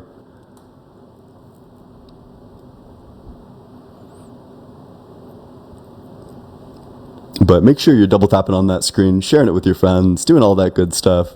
Sorry it's taken so long. Hey, what's up? How's it going? Hi, do you hear me okay? Yeah, how old are you? I'm 32. It's so nice to speak with you. Thank you for having this debate. Yeah, of course. What religion are you? So, naturally, I'm shaman. So I'm spiritual. Can you hear me out for a minute? Sure. Wait, so what's your strongest evidence, or what's your strongest argument that doesn't involve personal experience for the existence of like shamanism? There's definitely higher guidance because I follow angel numbers and my friends call me a real life angel. Now, I have not done much research. I have done quite a bit of my own research, but it's as and when I've needed to find it to guide me at the right time. I've done divination and such. And I don't know how I've done it, but apart from pushing myself way beyond my capabilities, I've gained something called Christ consciousness. I had helped people who were in severe need of help. And I knew I couldn't actually help them, but I pushed myself to do it. And I actually had this weird energy rise up from my whole body, and I had a big glowing eye thing at the front of my head. I'm not kidding you. Prove it. It sounds really weird, and I had these visions. And it was very strange and bizarre, and I'm quite an introvert, so this is brave of me to want to speak to you about this, but I do believe there are many spirits, different kinds of spirits, but there's also a higher guidance. Prove it. There is severe, like it's real, and it's the only thing that's guided me through all this, and I wouldn't class them as a he, she, or... Prove it. Go look at me. Watch me, feel my aura. I Feel my aura, can't. get to know me more. I Yeah, promise you. I'm watching you. I'm not convinced. Yeah, you might not be convinced right now, but I promise you this is all real. And you could ask people I've spoken to. My dog is amazing. We're currently homeless as well. But the only thing that's been following me through this is some level of what somebody would probably mention as God. And I got my own understanding that God and Jesus was not just a man. It's all, like, anybody has the ability to obtain something called Christ consciousness. It's in the Book of Wisdom. Religion has been skewed to Yeah, I'm sorry. If you're like homeless and religion is the only thing getting you through, I actually don't really want to debate you because I think it would be kind of shitty if I like made you doubt the only thing that's getting you through. So I'm sorry about that, but it feels inappropriate to debate you if you rely like really very heavily on religion. Yeehaw! Thank you so Hello. much, Kaisak. Andrew, thank you so much for the $6.66 on Cash App. W Andrew in the comment section. W666. W Satan. Hail Satan. Appreciate it. How's it going, Park? Hello. Yeah. Can you hear me? By the way, I'm a Catholic, and I don't really believe in God, but I just want to say that You're a I'm a fan Catholic. of So God. I'm only looking for people who believe in God. Sorry. Hey, only request to join if you think that God is real, if you have proof or like arguments for why God is real, and if you believe in the God of the Bible, Torah, or Quran. If you don't believe in one of those, probably not going to talk to you. What's up? Yes, How's it going, evangelist? it's going. Yeah, how old are you? I'm 43. Okay, so I assume you're a Christian, but what's your strongest argument for the existence of God that does not involve personal experience? Well, when I was 4 years old, I grew up in This is a personal experience, by the way. Yes, personal experience. Yes, sir. But I'm asking you for one that doesn't involve personal experience. Well, I believe God's name is written in your DNA, and scientists decode it. Prove it. It's Yahweh. I mean, you can Prove it. research it. I already haven't found You go anything, online, so you can see prove video it. footage of people on Mount Ararat in Noah's Ark. Let's not be a pivoting Perry here. So the first claim was that there's like it's written in our DNA, and I asked you for proof of this, and then you're now moving to a completely separate claim because it seems like you don't have any proof for it. But there's proof in the strata. If you look up the archaeological evidence of the strata, you could see trees standing up. You could see the dinosaurs. You could see ancient, like, creatures in the archaeological evidence that were part of the deluge or the antediluvian world before or after the flood of Noah. You can research it. It's all there, all the Yeah, evidence. well, I've already researched this. That's not the case because when we actually go back and carbon date these fossils, they're from long before humans existed, which means that they can't be from the time of Noah because humans have only existed for the last like 200,000 years, whereas these fossils are all like 80 million years old. But carbon dating is created by humans, and they're prone to failure, and it's not 100% accurate. Do you think that 2 plus 2 equals 4 is 100% accurate? Yeah, but I mean, math is a human construct too, right? So if humans didn't exist, would it still be true that 2 plus 2 equals 4? I mean, but that's just a speculative question, right? No, it's not. Yeah, it is. I certainly don't think so. I think that there would still be 4 objects on the table, even if humans didn't exist. Even if, insofar as there are 4 objects on the table, there are 4 objects on the table. Go from my childhood. I don't want the personal experience. I just want the argument. Okay. Well, I was almost sacrificed by Satanists at age 4. I didn't Yeah. know Okay. So we're just like I was blowing in the past the process of war boundary. on evil, Gotcha. doing spiritual warfare at age 4 before I even knew who Christ was. So, thank you. I knew the warfare since I'm a child, and Jesus saves us. And I pray that you have a personal encounter with him. Maybe he'll bring you to hell in your sleep or something. Maybe you'll wake up from your delusion, and you won't be judged by God on Judgment Day for leading so many people astray with your lies, your delusions. You're delusional. Yes. You're the one who will be weeping and wailing and gnashing of teeth, like it says in the book of Matthew, if you don't come to Christ. So, thank you. Have a good day. May you come to the knowledge of the truth. That's my prayer for you. It's found in the book of Timothy. Oh, okay. He was gone. I was about to I was going to hit a nasty weenus. All right. Make sure you're double tapping on that screen, sharing it with your friends, doing all that good stuff. If you're 18 or older, and so if you're in that guest request box, make sure that you are 18 or older, that you have arguments and proof that do not involve personal experience, and that you believe in the God of the Bible, the Torah, or the Quran. If you don't satisfy those 5 criteria, probably not going to talk to you. Keep on double tapping on that screen. Let's get all the way up to 100K likes. Make sure you're dropping a follow as well if you never want to miss a single debate in the future. If you want to support the stream, the Venmo is allegedly-ian. The Cash App is just allegedly-ian. I do appreciate any and all support. Thank you all so much. If you want to join the community, we have a game night going on tonight. I would love to see you there. But only join the Discord if you're 18 or older. There's the link to the Discord in my bio. I'm sorry, I didn't get enough sleep. My thoughts are jumbled. Please forgive me. Hey, what's up? How's it going? Cross, globe emoji, cross. Hi. Hey, how old are you? Okay. I'm 19. Okay. And what religion are you? Oh, that was a dumb question. I'm sorry. What's your strongest argument for the existence I'm a of God Christian. that does not involve personal experience? I'm gonna answer you that, but can you answer me a question real quick? Sure.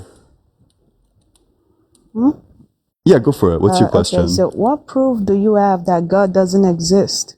Yeah, there's like quite a bit. I think you could go with like the problem of evil, just that the existence of natural gratuitous evils, or I'll just do like natural gratuitous evils is incompatible with the existence of a God who made nature and is all good and all loving. I think divine hiddenness is pretty strong. The fact that there are people who are open to a relationship with God, that if they knew God existed, they would certainly love him and like worship him and have this relationship with him. And yet these people don't have the relationship with him because there's not enough evidence. And then there's also arguments about like where everything came from that seem pretty inconsistent with like the Bible's account of where everything came from, like evolution, for example, or the fact that the like logic seems to indicate that the universe is eternal, or has always existed, rather. Okay, so your proof is that there's evil in the world, therefore there's no way God existed? No. So let's take just one of these. So if God's all good, why do we have earthquakes, for example?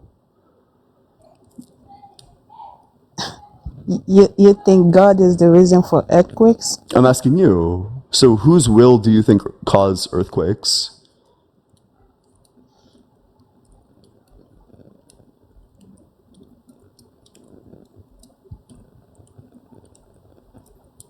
It's okay. We can work up to this. Do you think that God made nature? Yes. Yeah. And you agree that earthquakes are a part of nature?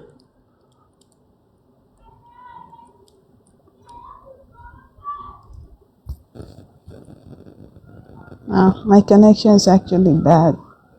What? Your connection is bad? Yeah. All right, well, do you want me to repeat the question, or what do you want? Yes. Okay, so you think that earthquakes are, do you think earthquakes are part of nature? Yes, earthquake are natural disaster, so yes. Yeah, perfect. So then we would say that God created earthquakes because God created nature, and nature includes earthquakes.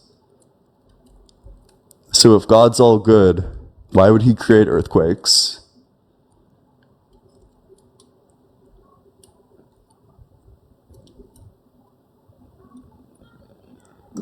Yeah, you can say that. It's a question. That's Yeah. not a statement. That's just a question for I guess you. you can say that. Okay, so it seems like God's not all good. Ooh, you're staticking a little bit. Like a lot, actually. That's fine. I'm sorry. It's still going on my end. I don't know if y'all can still hear this. Okay. Damn, but make sure you're double tapping on that screen, sharing it with your friends, doing all that good stuff. As we go to the next one.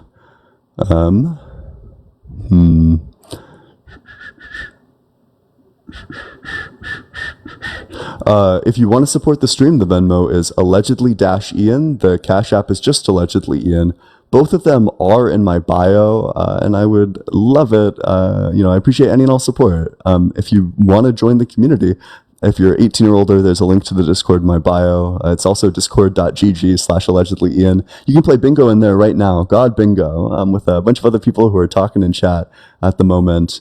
And that's pretty cool, I think. It's a great community. I know I definitely personally really enjoy it. But yeah, I don't know. I think it's pretty rad. And I hope you do too. But we also do community nights. We have a game night tonight. Hey, what's up? How's it going? How old are you? Hello? Aya? 13.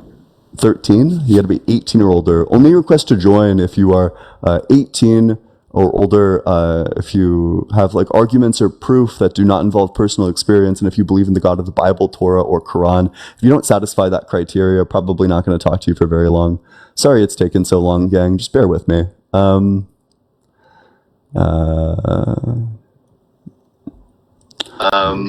Hey, what's up? How's it going? Hey, how are you? I'm okay. How are you? Yeah, doing well. How old are you? 30. 13?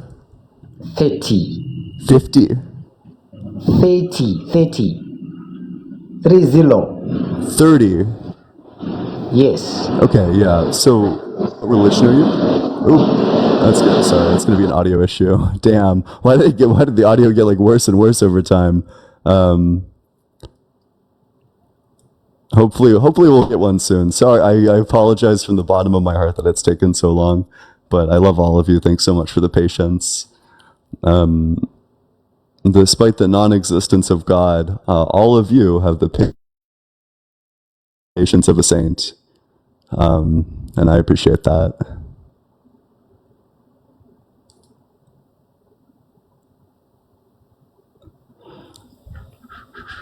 Let's get to 100K likes. We're almost there right now. So hopefully we can get there soon. Hey, Hey, what's up? How's it going? How old are you? 20. Okay. Well, we're doing a bit of a voice. I'm all right. I don't really need even if you're not doing a voice, I'm quite all right. Hey, what's up? How's it going? How old are you? 23. What year were you born? Let me tell you something. Yeah, I thought so. You got to be 18 or older to request to join. If you sound like a fetus, I'm not going to talk to you.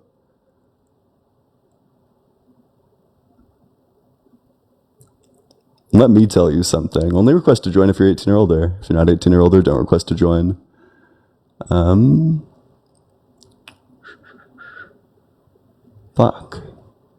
Why the fuck? Damn. I'm just trying to get some people on up here. Oh, I'm never going to get another debate, am I? It's never going to happen for me. That's so sad. But maybe not inevitable, hopefully. This guy that doesn't believe in God. Hey, what's up? It's me, the guy who doesn't believe in God. How old are you? Bitch.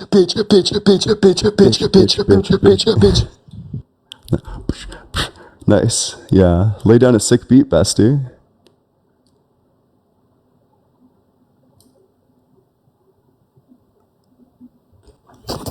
Hey, what's up? How's it You going? remember me? No. Okay, well, I was on this live a while ago, and we had a long debate for a very long time. And I came back to still answer those questions that you had for me. Yeah, I don't really remember which ones, but yeah, what were the questions? Okay, well, one, it was about how the sun, why would God let the sun give somebody skin cancer? True. Why would he do that? The whole hurrah thing. And to answer that question, like here on earth, we're going to suffer. Like it's bound to happen because like I said previously, we had the choice to live a perfect life, but we messed it up like us as humans, and we have free will here on earth. So that's why we get to do what we want to do, but you're not going to see the good works of God when you don't try to build that relationship with him. And that's why I think you see it in a logical way and not in a spiritual way. Wait, so you're saying that the reason that some kids get like cancer and are unalived by it is because of the fall? No, it's not. It's well. So wait, then why? So why do some kids get like cancer? All right, so I'm gonna explain now. Damn, we're tagging out. Crazy. Okay. No, she's not tagging out, but she's just not going to talk, and you're going to talk. Go for I'm it. gonna talk. No, she's gonna talk. But I just wanna. He has an opinion. Yeah, he was Last time here. y'all spoke about like the skin cancer thing and everything. So the reason why, right, skin cancer and all this stuff happens because back in the day with Adam and Eve, right, we lived the perfect life. When they listened to the devil, ate the forbidden fruit, we went from having a perfect life to a life of sin, which gave us access to death and all the traumatic things that happens on this earth. Prove it.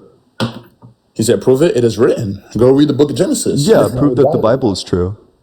Yeah, but also think about this. Why do you think in court, before they say what they have to say? You can swear in any book that you believe in. You don't have to swear in a Bible. That's not true. But why in court? Why do they let you put your hand on the Bible and say that you promise to God that you wouldn't lie? Why do they do that? Yeah, because the person who's swearing in believes in God. That's not going to be true of everyone. You can just swear that you're not going to lie. But I certainly wouldn't swear on a Bible. That. Think about it. All courts do that when you go to court. Yeah. Okay. Wait. So they just have like a lot of options of like books that you can swear in on. Like you can just like that's not true. I Ian last name swear that I'm not going to lie, and I don't need to swear on like a Bible. Lie. I can just like swear to myself. Whereas like Christians might like swear on the Bible, or like a Muslim might like swear on the Quran, or like a Jewish person might like swear on the Torah. There's gonna be like a different holy book that people swear into, but I'm still looking for the proof that the Bible is true. And okay, also, why every time we say, look, why do you think when we say the Pledge of Allegiance, why do you think we always say under God? Like, what's that all about? Why did they make that? Who the fuck is we? I didn't say the Pledge of Allegiance. I didn't, but you know what I mean. As a kid, when you were in class and they made you say it, but like, why do you think it's under God? Why do you think they? Yeah, I think that's an addition that was made in the Cold War specifically to like appeal to like a sense of patriotism. That like we were like God's chosen country during the Cold War, if I remember correctly. All right, I'm gonna say this. Just because you like say the word, like if it was like under Allah, that wouldn't mean Allah is real, presumably. But look, it's not under Allah for a reason. But if it were, that wouldn't mean that Allah is real. I'm still waiting for the proof. What's the proof? You want proof? You want proof? Let me give you proof. So, when it comes to the truth, right? There's a reason why the truth, when it comes to God, is always distorted. We don't see any upside down Hindu Buddha. We don't see no upside down Muslim moon, but we always see an upside down cross. When it comes to the world and the world that we live in, how do you turn a moon upside down? How do you turn a crescent moon upside down? You could turn it upside down. Come on now. How? I know you know symmetry. Wait, you know it's like symmetrical across like this axis, right? Like if you understand that, right? Like if you take a crescent moon and then you like flip it like 180. Has a star on it as well. Yeah, it's like a star in the center. In the center. Shari, thank you so much for the dinosaur. Appreciate it. It could be flipped upside down though. The star too. That's just not true. It's not true. Is that true because it's not the truth? That's not the truth. That's why you only see. Oh, this gotcha. So it's. I mean, it's you don't see it because it's not possible. Blasphemy when it comes to Christ. Thank you so much for the elephant. When it comes Appreciate to any type of other religion. Why is that? Now, explain that to me. Why do we always see blasphemy when it comes to Christ, but you don't see with any other religion? I think people like burn Qurans all the time. There's like rampant anti-Semitism. And it's funny how when maybe you're just not looking. You said you think. Well, no. I know that people burn the Quran. Don't change your words now. You just said think. Now you're saying you know. Yeah, wait. So to say that hold on. Let's just chill out. So when I say that I know something, that means that I have a justified true belief in something. So I'm saying that I know this. That also entails that I believe it. In order to know something, you must also believe it. Okay. I'm gonna just say this. Damn, wait, So I'm still, wait, obviously wait, we wait. So know. I don't know if you remember the task I set out in front of you, but it was just prove that the Bible is true. Or do you want me to I prove am, that the and that's Bible what I'm, isn't that's what I'm true? doing, and that's what I'm doing. Yeah, it was, you've just been asking me like all these like random questions about like why Because we it's do the specific truth. things in our Because society. notice all the things in the If your Bible. point is just that we live in a Christian society, I agree. Like our society is largely Christian, like We live in a 70% of the fallen nation. society, not a Christian society. We live in a fallen society that disrupts the truth. Oh, I, but wait, you wait, know, wait. this But is a I'm still debate. looking. I'm still waiting for the. I don't know what that means, but I'm still waiting for the proof that the Bible is true. Will Okay, you yeah, be able we're to gonna. provide that, or are you not going to be able to provide that? No, we're gonna provide that, but you know, this is a debate, so we're gonna eventually. Both of us are gonna get off topic when we both have questions. So, You haven't but been on he's about to topic a answer single right time. now. He was about to go ahead and answer the question. Why? Prove to him the Bible is real. Okay, well, for one, while he does what he do, I'm going to say this. So, you know how Damascus got blown up recently, right? Did you know about that? I sure didn't. Okay, well, Damascus recently got blown up, and it says in Revelations that the Bible. That it says in Revelations that Damascus is going to get blown up. The Where in war between Revelations? yes, and the war Where? between Wait. That wasn't a yes or Israel. no question. The question was where. Where in Revelations? I'm about to Yeah. pull it up. Pull it right I'm about to pull it up now. right now If because we. you don't truly know if the Bible is real, read the book of Revelation and look in No, the let's Word pull within it the up first right I just want now. the We're gonna pull it up for verse. him. Let's hear the verse. No, we're gonna pull it up for you. I promise. Well, also, let me say this while he's looking that up because we recently talked about this and we did our research on that in the Bible. There's one more thing. Thank you so much, T, for the couch potato. Let's that get a also WT in the happened. comment section. Appreciate that. So you know the war between Israel and Palestine. And It's gonna everything? wait. You gotta move away from that one though. Otherwise, TikTok isn't gonna like that. Oh, okay. Well, you know that thing. Yeah. That's also said in Revelations that. Where? Wait, I need the verse for that one too. I know. I just wanted to inform you on those two events and how's in the Bible. We're about to pull it up for you right now. Yeah, so let me inform you about an event. So in the Gospels, in the early Gospels, Jesus said that like the generation will not pass away until all of the prophecies are fulfilled for his return. But the generation did pass away and he didn't return. So that's a prophecy that is not fulfilled and also cannot be fulfilled. Hold on, wait. Please repeat that because I was Yeah. looking So I think it's in. So it goes Mark, Matthew, Luke. And so in the early Gospels, it's declared that this generation will not pass away until Jesus fulfills all of the prophecies that will lead up to his return. That Jesus will return before the generation of the disciples and pass away. Problem is, the disciples did pass away, and Jesus did not return. Okay, where's So that? this is a prophecy that was not fulfilled and can never Where's be that? fulfilled. Where's that in the Yeah, let's Bible? pull And it it was up. the disciples or apostles? Which one? What's the difference? Okay, you see, Wait. difference is I'm just asking a question. Can you tell me the difference between those things? that's what I'm about to say. The And also disciples, find that for us. a Find disciple, that. exactly, because before you start saying anything, you need to know the difference between a disciple and an apostle. And the disciple, the 12 of the disciples were the followers of Christ. After Christ died, Christ gave all them the name apostle, and it was 11 because we know that Judas committed suicide. Then it became 12 once Paul joined the apostles because he was Saul and then changed to Paul and then joined the apostles, which made it 12. So after Christ died, he rose again to the dead. We all know that. Oh, Then we don't there know were that. apostles. Wait, Disciples can I ask you? So the definition of disciple is a follower. The 12 disciples were followers of Christ. yeah, what's the After, definition of an apostle? it's like a servant of Christ. Let me go pull So you were like condescending about how there's like a big difference, but apostles is are a like a servant of difference. Christ, whereas So disciples are basically, like followers of Christ. Oh wow, what a meaningful distinction that was. no, like I say I'm gonna pull up apostles. the actual definition. So disciples in Christ, like we're like me, like I'm a disciple, like in Christ. Oh, sure. So it said that Apostle. the generation will not pass away. Or so Jesus says, Apostle is a Christian teacher. the generation that Jesus lived in, will not pass away Where's that in until the all of the Bible? prophecies were found. I think it's Matthew Where's that in the Bible? 24. You think or you know? Because Wait, everything chat. you Can talk somebody about give me the is verse where that has like the prophecy that didn't come true? It says, Okay, you Jesus said says, Matthew. Matthew what? We're gonna look it up the right now. generation of Jesus, 24:34. Thanks, Lance Lee, I appreciate it. 24:34. Let's Yep. read it right now. Yep. Let's read Because it. also you have to read for context as well. Yep. The context is Jesus going through all the prophecies, all the things that are going to happen before he returns, which inevitably leads up to his return. And he says, all of these things will happen before this generation passes. Problem is, the generation passed. Not only did those things not happen, Jesus also didn't return. Hold on, we're gonna read it. We're gonna read it out right now because I've seen people in the comments saying it, you're saying it, so we're gonna read it out. Yeah, read it out. Read it. Do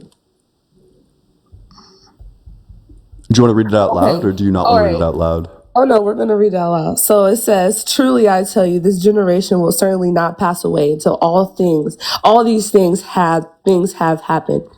This statement is part of Jesus' discourse known as the Olivet discourse, where he speaks about the signs of the end times and his second coming. So it's Jesus addressing his disciples' questions about when the temple will be destroyed and what will be the signs of his coming and the end of the age. Gotcha. So that didn't Jesus happen. uses symbolic language and imagery to describe the events that will precede his return and the final judgment. Yeah. Did Jesus return and did the final judgment occur within this generation? When Jesus said this, like this generation? I'm still reading it. Wait. Well, we need to know, did Jesus return during the generation that Jesus said this in? Because if he didn't, then that's a prophecy that didn't happen. Where in the Bible did it say the generation ended, though? Please tell me that, because wait. So could you go out and find me the generation of people still alive? No, but it says that it's an interpretation. So then the generation ended; they passed away.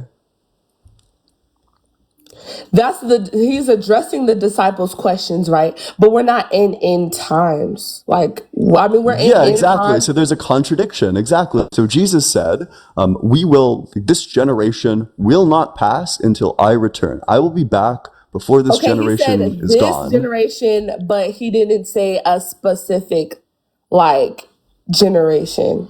This is an indexical word. If I said this water bottle, but I'm actually talking about a water bottle that's 500 miles away, that would be nonsense. I mean, the Bible, first off, reading for context in the Bible, it's mysterious, it's wonders in it. It's not mysterious, it's wrong, it's incorrect. But it's not specific. It is this. This is an indexical word. This conversation that we're having refers to this conversation we're having. If you're off the app, I can't hear you. Oh, no, I'm here. Some interpreted this generation to referring the generation living in the times of Jesus. But let's say God called you to read that passage at this moment of your life. It is for a reason, It's the book of life to give you knowledge, but people interpret it at that point in life. Do you know what I mean? Those disciples interpret it as in this generation, as in their generation. So then that's going to mean that somebody has an incorrect interpretation of it. So for all of the people who read this passage when it wasn't their generation, let's take people who lived in 1500, for example.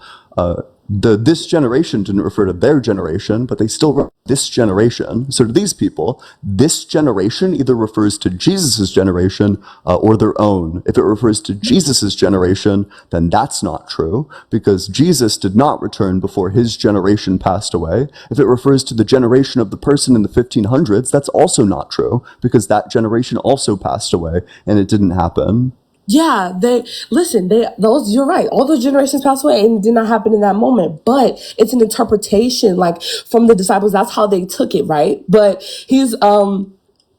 but that's it's referring to the second coming of Christ, which it obviously, like you said, it hasn't happened yet. Christ hasn't come yet. But that's because he's just saying okay, just know that it's going to happen. I'm going to come through a generation, this generation. But he's reading it in present times, right now, this generation, or 10 years from now, this generation. Do you know what I'm do you know? Not at all. Wait. So when I say this water bottle, which water bottle am I referring to?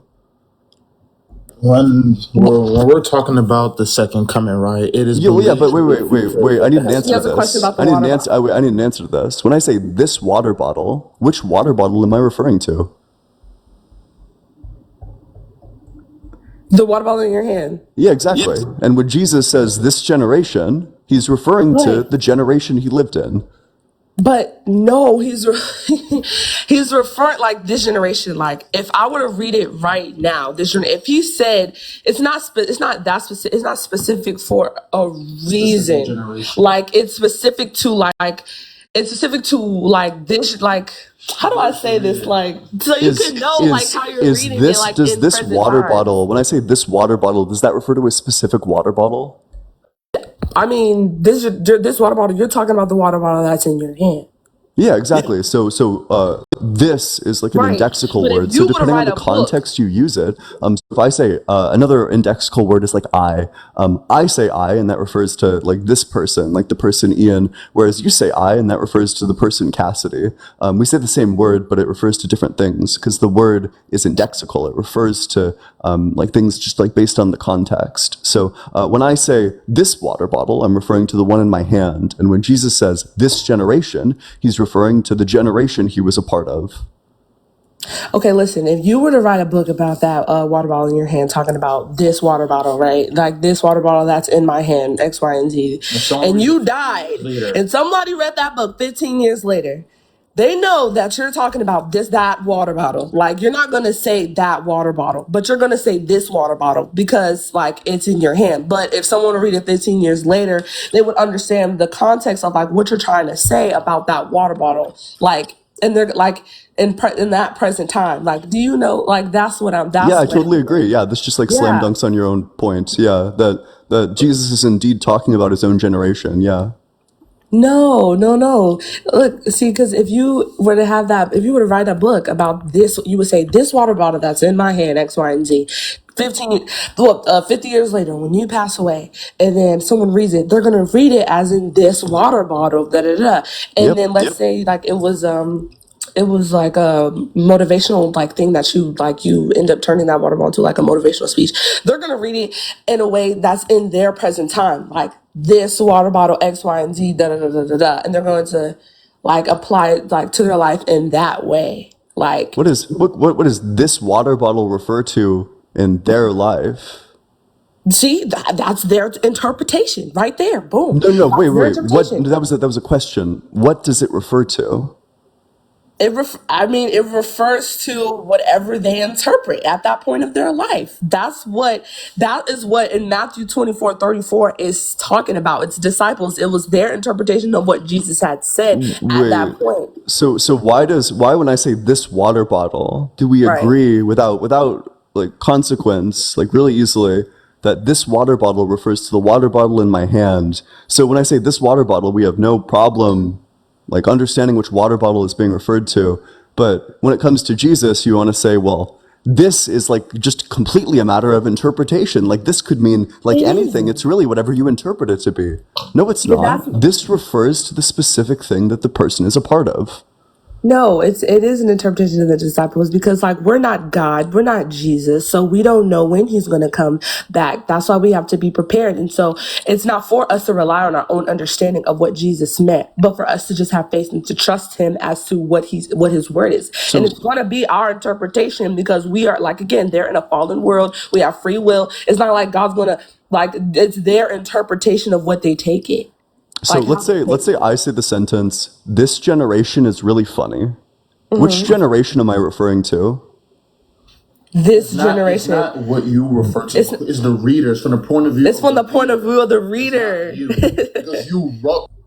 Well, wait. So you think when I say this generation is really funny, if this was in a book, somebody quoted me on this, that the reader would read the sentence, "This generation is really funny," and think that the generation I'm talking about is their generation? Well, Really? Well, I know that you're talking about, when you say this generation, you're talking about this generation.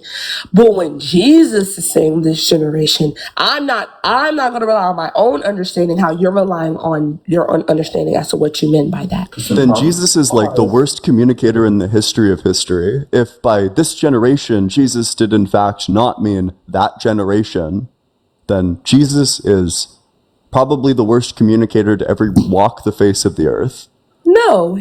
No, that's completely opposite. He's actually like well-rounded, and he said it in a way as he said it so people understand in the way that they want to interpret it. And that's exactly what the disciples did. At that moment of their life, they needed to hear that because that was their own interpretation that God knew they would take it that way. So how did the disciples interpret it? They interpret it as, let me go to the passage right now. Also, I have to tell you about the Damascus thing that I found. Wait. Let's not be a pivoting parry. Let's just stick with but this. I'm telling you to remember. I want you to remember too that we got that. Yeah. Wait. But let's just keep on talking about this generation stuff. So, what did the disciples at the time interpret this generation to mean? 24.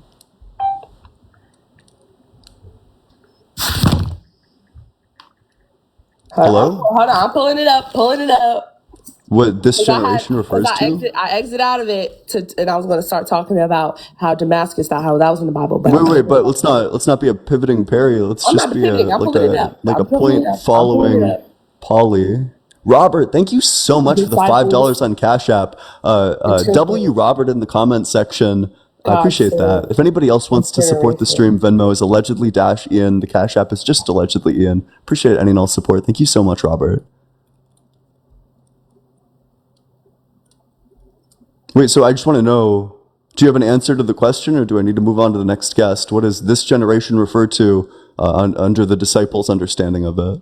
No, I have an answer. I'll tell you. What's the answer? So, thanks, Peter. Appreciate it. Or thanks, Pete. Appreciate it. W Pete in the comment section. Cameron, thank you so much for the $1 on Venmo. This generation. That's funny. Hold on, I'm pulling it up. Okay.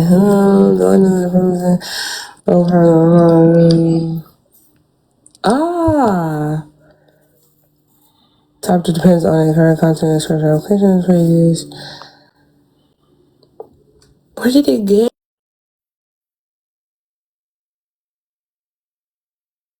Okay.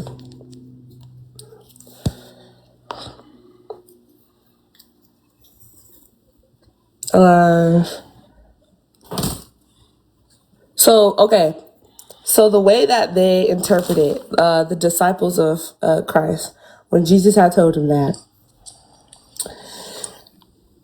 they interpret it in a way to be prepared for when Jesus' second coming is. So in that moment, right, as disciples of Christ are to spread the gospel and X, Y, and Z, they interpret it in a way for them to just be prepared. And be prepared for what?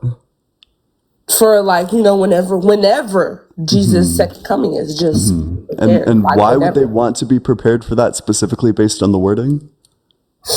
Because at any moment, the world can end. Yeah, so you think, how do you get any moment the world can end from this generation? So if I say that the world is going to end during this generation, and then the generation passes, was it true when I said the world is going to end in this generation? Is that a true statement? Oh, when you say it, I am not going to really take your word for it. I much rather would take Jesus' word for. Yeah. But would it be untrue if I said the world will end during this generation, the world does not end during this generation? Would that be a true statement or an untrue statement? Well, it wouldn't necessarily be untrue or true because that is your own, that's what you feel. That's what you feel. Possible. So how you feel, I'm not going to diminish how you feel in that moment. If you feel like that and then that's how you feel. So You you know think what I it's mean? possible for the statement to be true that the world will end during this generation, even if the world doesn't end during this generation? You think that that can be a true statement despite not being in line with reality? I mean, if that's how you feel when you say this right now, if that's how you feel, then that's how you feel. It's a reason why you feel that need. But like again, you're not God. So if Jesus, when Jesus said in the Bible, when he said that, then obviously we're going to rely on our own understanding. We're not going to know why exactly why he said that. And you're going to rely on logic as to why he said that. But it's not, the Bible, again, is not based on, for real, it happened in real life, but it's more of a spiritual thing than a logic Yes, but thing. it's not based on logic. It's illogical. The Bible is illogical. Yes. I So mean, why would I some things are want to happening. believe Like I told you. in a thing that is illogical? No, because you said, okay, listen, you said it's not logic, right? But That's what you said. It says in Isaiah about how Damascus, look, this is logic because it happened in real life, how Damascus got blown up. It says, see, Damascus will no longer be a city. Is but will Damascus become still a city? No, it got blown up. It's still a city. Okay, but it got blown up. It says, see, Yeah. So Damascus that will no means longer be a that city, so but that will means that your become a point heap of isn't ruins. true. Wait, so that means that your point isn't true. So if It is if it true. is if Damascus can still be a city and also get blown up, then that means that Damascus getting blown up actually doesn't fulfill the prophecy It because it's does. possible for it to get blown up and still be a city. The prophecy is that it's no longer going to be a city. Saying that it got blown up It'll be a heap of ruins, and that's exactly what happened. mutually compatible with the idea that it still exists, which means that that doesn't prove the prophecy true. It's still a city. You could still go there. Like the entire thing didn't get blown up. It's still a city. No, it said it'll be a heap of ruins, and that's It said that it will exactly cease to be a city. It's what still a city. You happened. can still travel to Damascus. It's still a city. No, not under the conditions that are under right now. If you were motivated enough, if you could like teleport there, you would be in the city Okay, of okay. Damascus. See, now you playing like you going around it. You're going around it, like like it got. Hold on. Let's see. We're gonna look it up for you because you said if you could travel. You said you could still travel to. Wait. So that if you were motivated enough, you could probably get there via one way or another.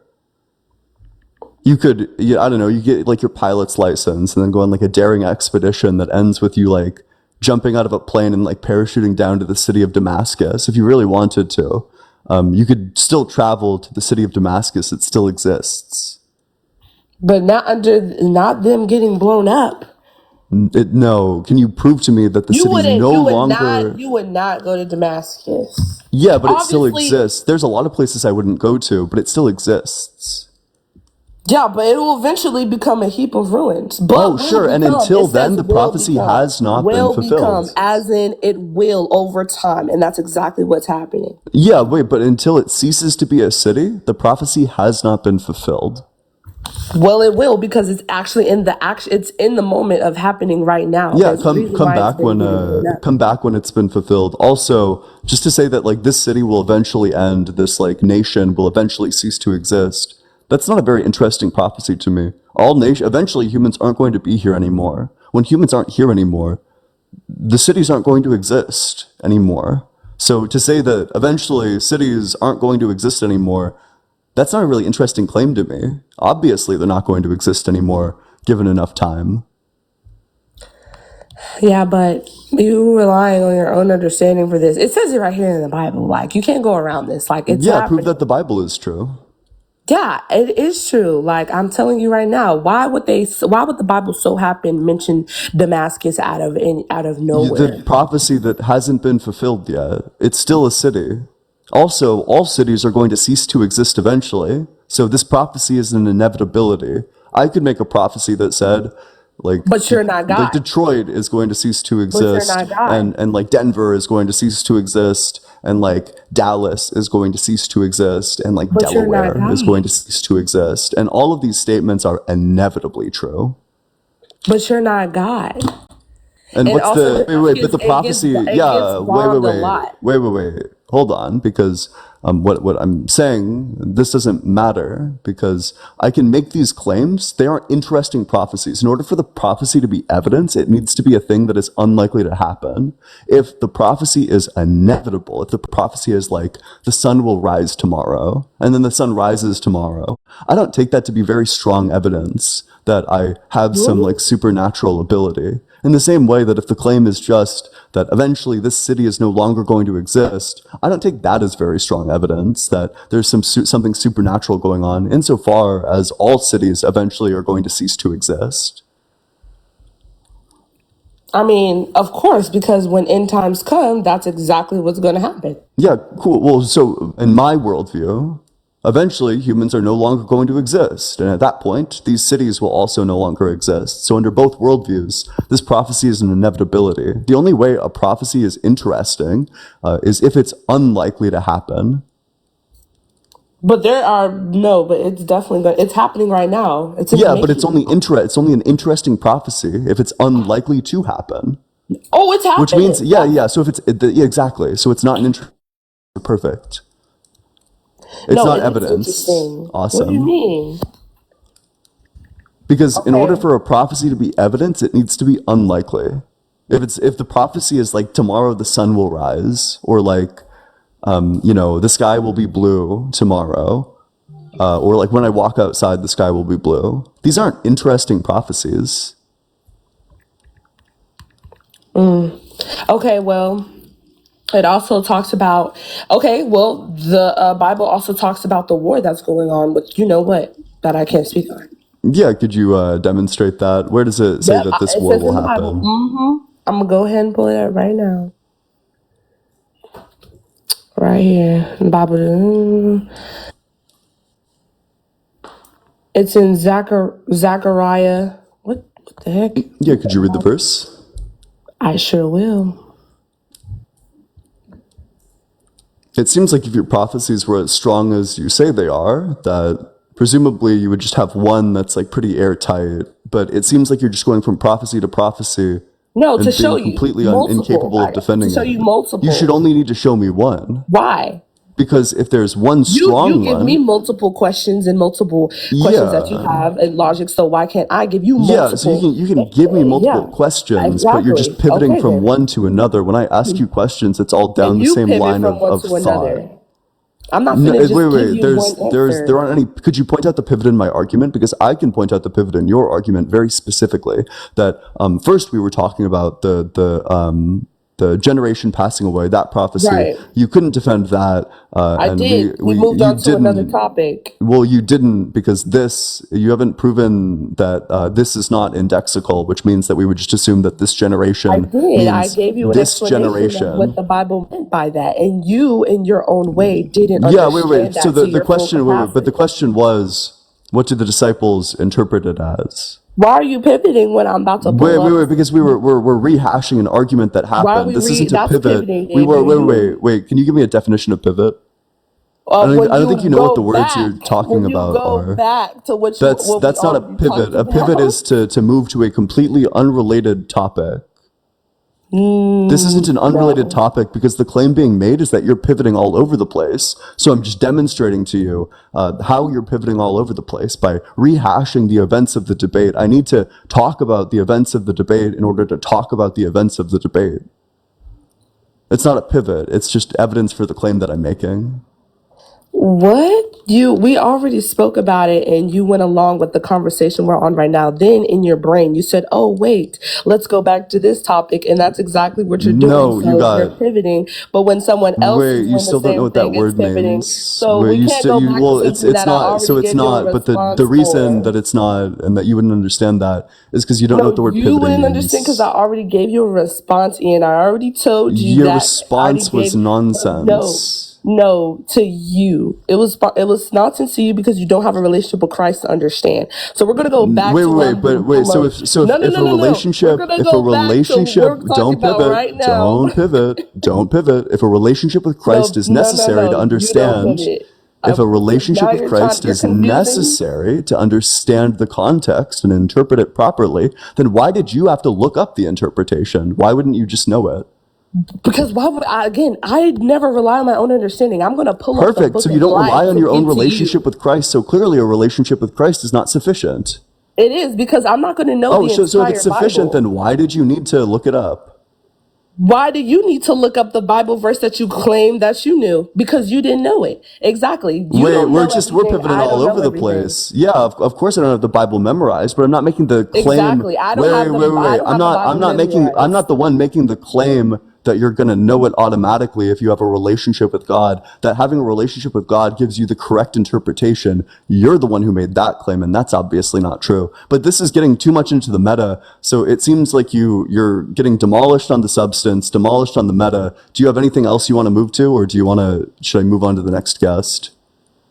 Well, if you wanted to move on to the next guest this whole time, you should have said that instead of saying nonsense of your own interpretations of everything, because I was about to pull up to you proof of what it says about in the Bible Yeah, about let's the see things that we it. Let's can't hear see it. from. Yeah. Also, now you want to do that, but before you try to No, go back yeah, all the no, you way. pivot away to No, the no, new no, no, no. point. Go You for it. tried Pivot to away to the go new all point. the Go way for it. back. Pivot away to the new You point. Go tried to for go it. all the way back to what we were just Pivot. talking Yeah, about. yeah, because you said So that you didn't pivot away, and I just demonstrated to you that you did pivot away. So pivot to your next point. Go for it. you're Wait. I like, don't know. Every time you no, try you're to go being back a to the meta, hypocrite every right time you now. try to go back to the meta, How? you just get What are folded you on it. teaching? What are you teaching your audience right now when you're Let's being a skip the meta, hypocrite?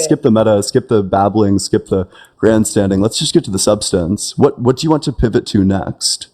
Hold on, I have a question. Right, you just said that. Why am I looking up my evidence? Because I'm I not going didn't to say why rely. are you looking up your well. Yes, you So did. You just said yeah, why wait. It's am I? because that's incompatible. Because Oh, you see, look, you said just forgot. See, you don't even know what's coming out your mouth because because you just said you forgot. you said that in order to interpret the Bible correctly, you need to have a relationship with God. But that's obviously not true because even though you have a relationship with God, supposedly, you still needed to look it up, which means that having a relationship with God isn't sufficient for having the correct interpretation of the Bible under your It worldview. is. It is Oh, of my. yeah. Yes, it Then you is. wouldn't need to Having a look it up. relationship with Let's having a relationship with let's God skip is the way more meta. than just knowing the Bible, and that's something that you're not going to understand because you don't have a relationship Cassidy. with Him. Let's skip the meta and get to the substance. What would you like to pivot to next?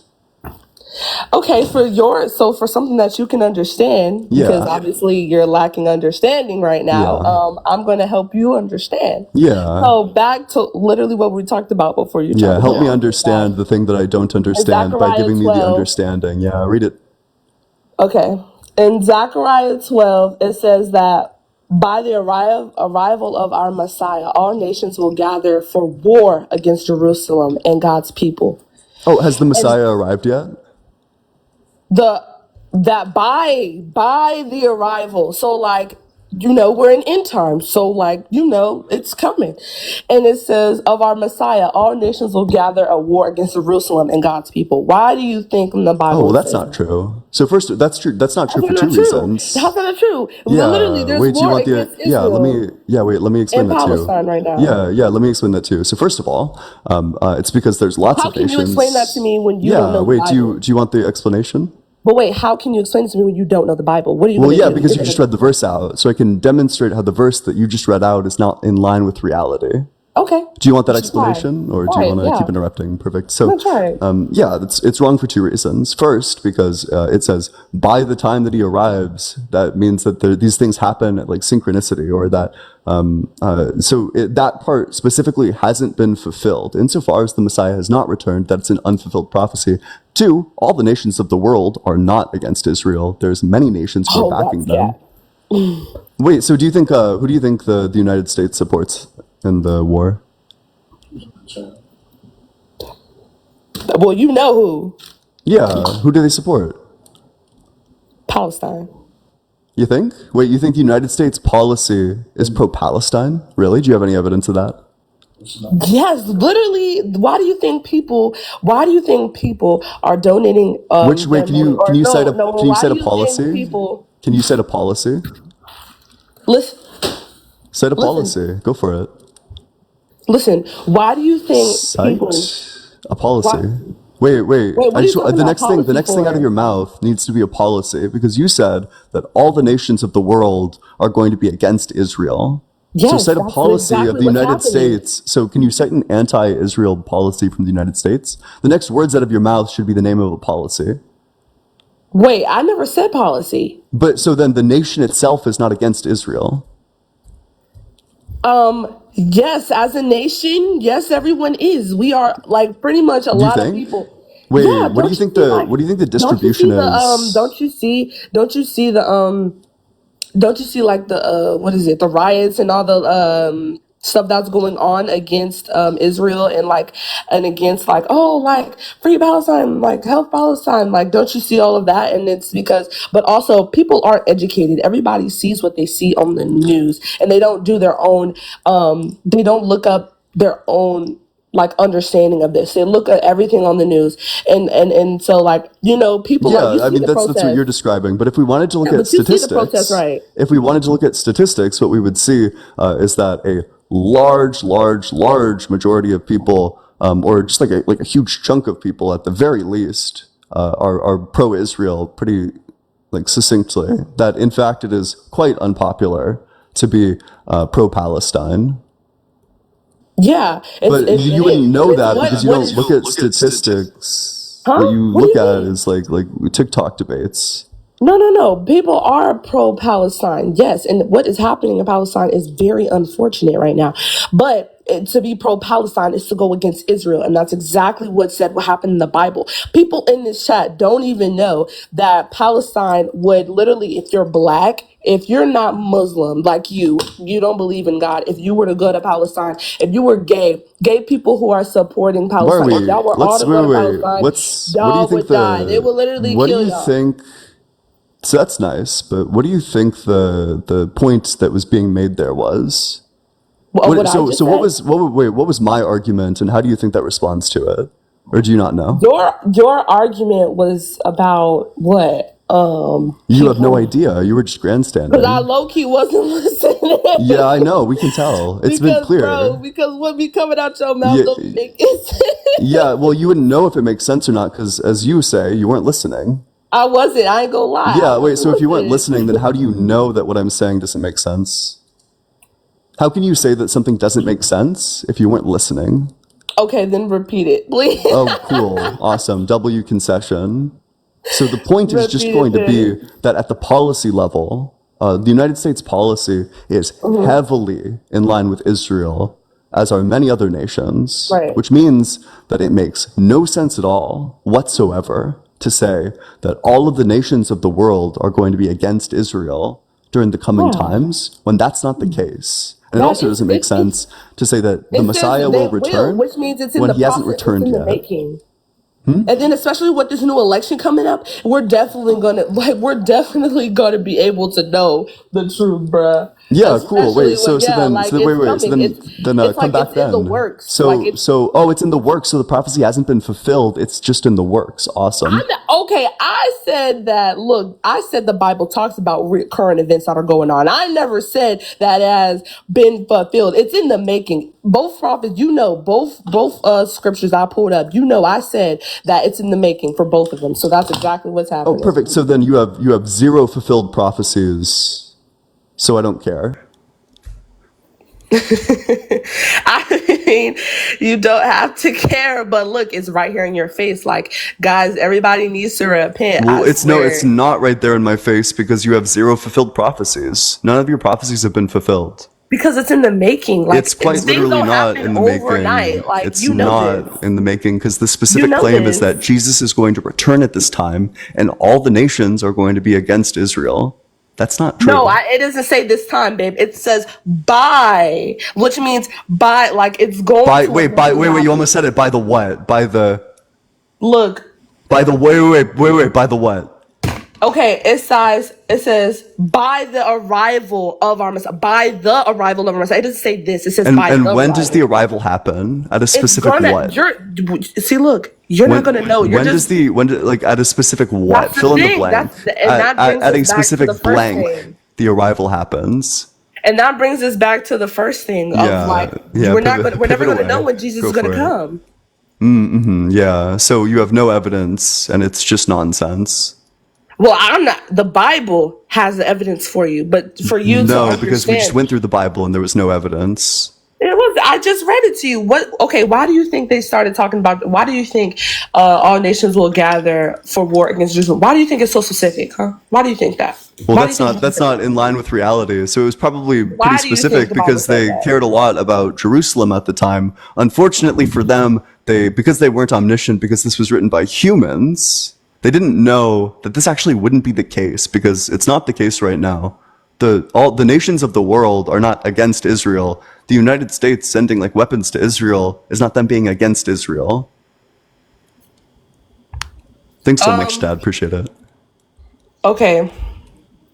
No. Hold on. Nuh-uh. Gotcha. Do you have a Hold real on. I'm argument, gonna or read should I move something. on to the next guest?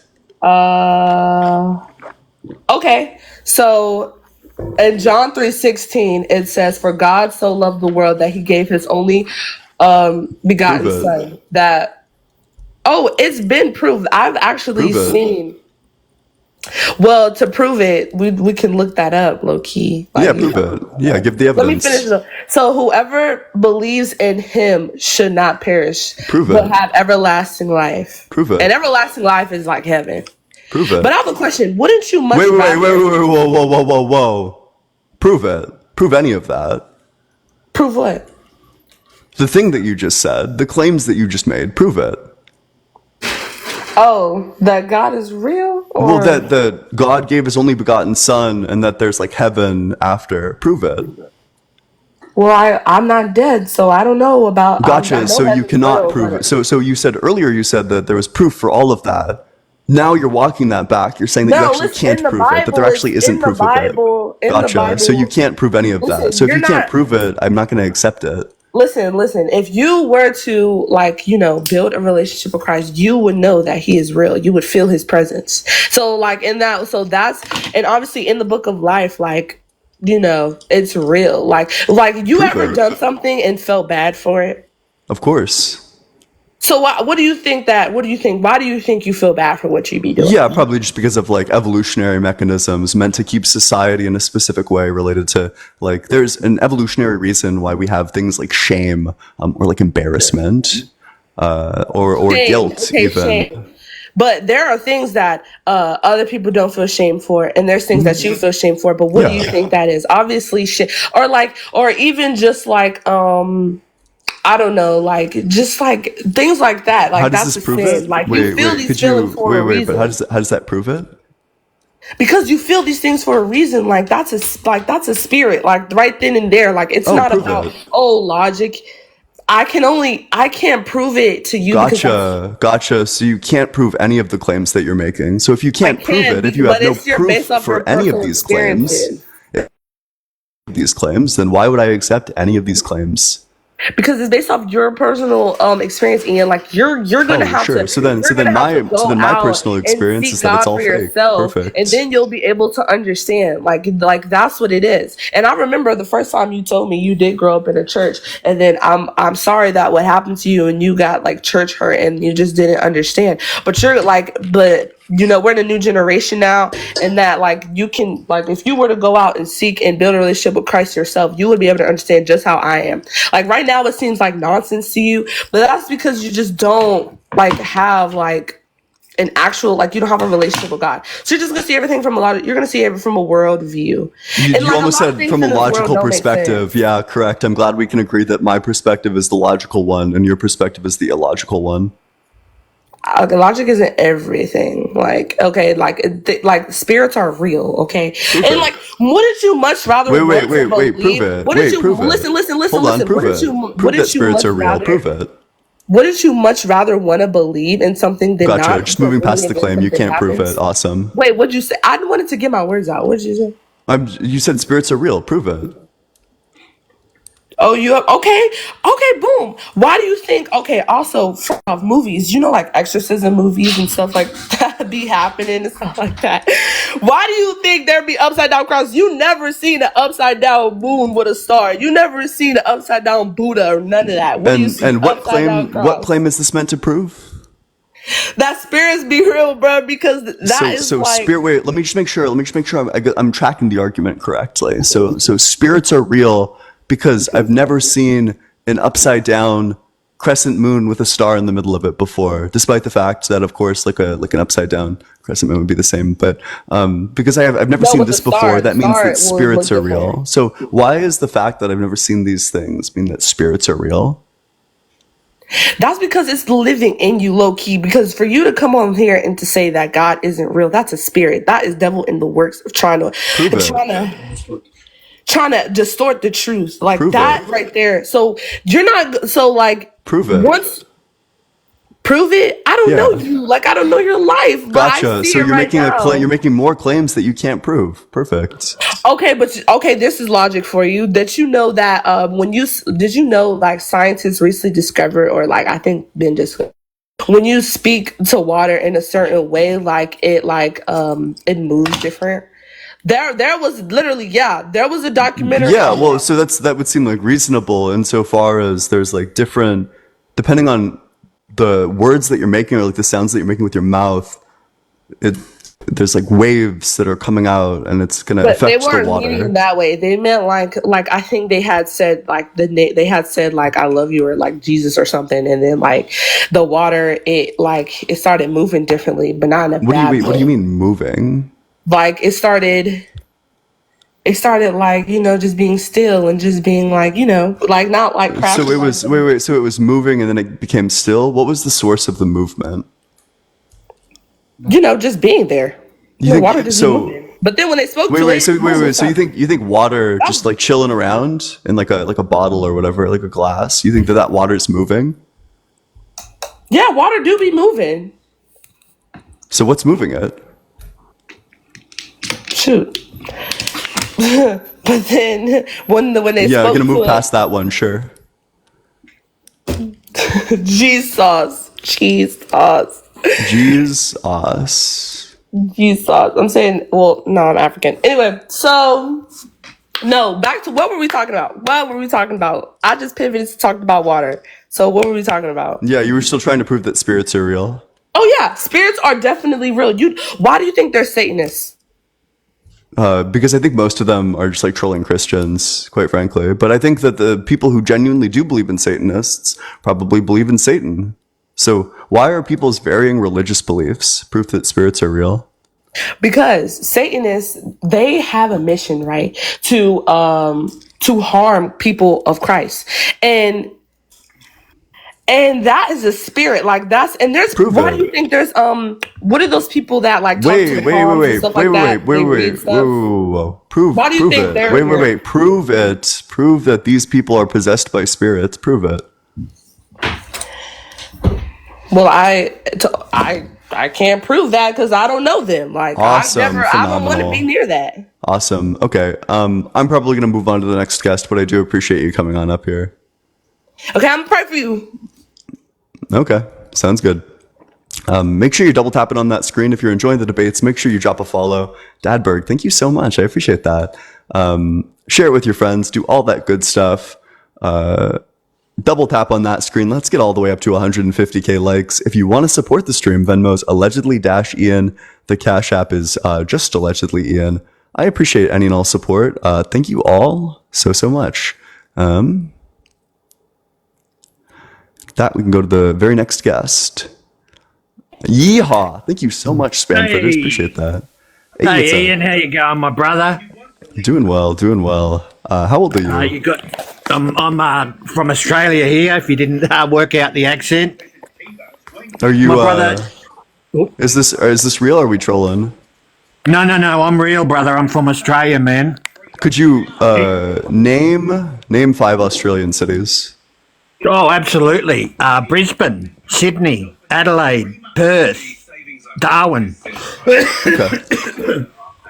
My brother, I'm from a place called Queensland, which is sort of. Have you heard of Brisbane? Yeah, I've heard of Anyway, Brisbane. my brother, I wanted to bring up something different. Wait. Sorry, my brother. Do you believe that God is real? Look, I don't believe in God as in the Christian God. I don't. Would you believe in like My the family- Jewish God or the Muslim God? No. I'm sorry. I'm only looking to debate people who believe in the Jewish God or the Muslim God. I'm sorry. You seem like a nice enough bloke, but alas, I'm only looking to debate people who hold these beliefs. Otherwise, I find it gets quite boring. Hey, what's up, Skylar? How's it going? I'm doing good. How are you? Doing well. How old are you? I'm 18. Yeah. And what year were you born? 2006. Okay. So, what religion are you? I'm Christian. Okay. What's your strongest argument for the existence of God that does not involve personal experience? So I'd like to. Can I reference something you talked about in the last one you talked? Depends. With Cassidy, you were talking about. I'm talking about one of your points. You talked about Matthew 24:34. I mean, I'd prefer not to. If you have like an argument for why the Bible is real, I'd prefer to just hear that. Okay. So, the Bible's been mentioned across many, like, I'd say Roman historians, as long as you. Such as? Tacitus. Yeah, so Tacitus, it was, I think for Tacitus, it was edited in. Tacitus is the one who wrote the Annals, correct? Or am I? Let me look. I have my source pulled up right here. Because I'm pretty sure if I remember correctly, the critique of this one is just that this is like a thing that was edited into later versions of the Annals of Jewish history. Okay, I didn't know that. Thank you for informing me. What about Flavius Josephus? Josephus lived, I think, 200 years after Christ, or like 100 years after. I just don't think so. I think that at like a specific point, it starts to get like unreliable. Okay, so like you would say after like 100 years, you think it gets unreliable dimensions? Yeah, it's just not really like a first hand account anymore, you know? Yeah, I understand. So are you atheist, agnostic? Yeah, I'm atheistic towards your God. That's true. Yeah. Okay. So do you believe that the universe like was and always is, or do you believe that it was created at like a certain point? I think that the universe has always existed because I think time has necessarily always existed. Otherwise, you run into like weird paradoxes. Like you'd have to affirm that there was like a time with no time. Okay, that makes sense. Do you believe like the Big Bang theory or what? Yeah, I do. I think that the evidence points towards the Big Bang pretty decisively. I'm not too educated on that. Could you explain it just a little bit? Like, yeah. So the Big Bang is just the idea that there was like, from an extremely hot, dense state, there was a rapid expansion. We have like lots of evidence for this. I think like the most like crucial piece of evidence is that the universe used to be extremely small. There's a certain type of radiation that exists all throughout the world called cosmic microwave background radiation. Now this is radiation that it was like predicted under the Big Bang, and then they went out and they found it in line with the theory. It just indicates that the universe used to be extremely hot and extremely dense, that at T0 or at 10 to the negative 33 seconds after T0, whatever it was around, the universe was around the size of a human. It was extremely small. The universe got a lot bigger. As we can clearly see, the universe is a lot bigger than just a human. We also know that the universe is like continuing to expand. So it used to be really small. It got bigger and it's continuing to get bigger. It just seems that we have a lot of evidence to suggest that a rapid expansion occurred. So it was like extremely dense. So it's like all the matter that is now was in that space at that time, or yeah, it's like matter been created in some form. Yeah. Okay.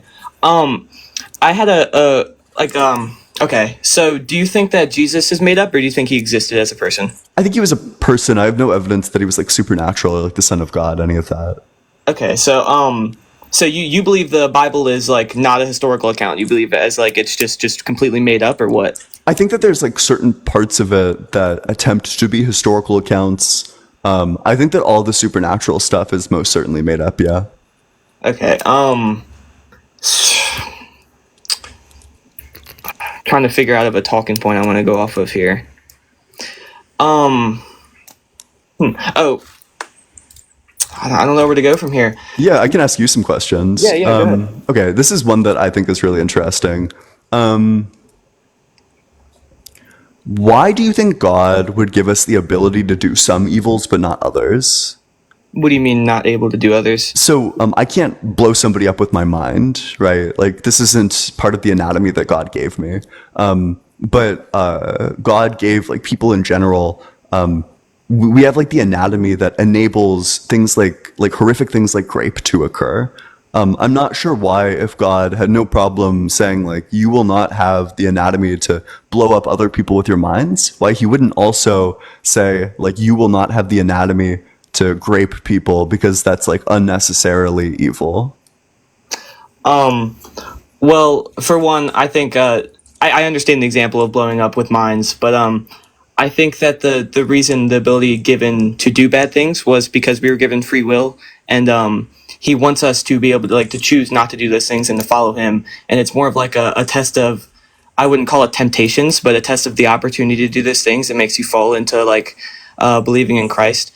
But honestly, I've never heard that point made, the ability to do some things and not others, so I don't have an answer for that one. Yeah. Okay. So, and that's like totally valid. So you would just say, if I asked you the question, why did God not give us the ability to like blow each other up with our minds? If your explanation is true, that He wants us to be like tested, and He wants us to like just choose not to, you would just say that you're not too sure, which is like fine. That's a fine answer. That's what I say.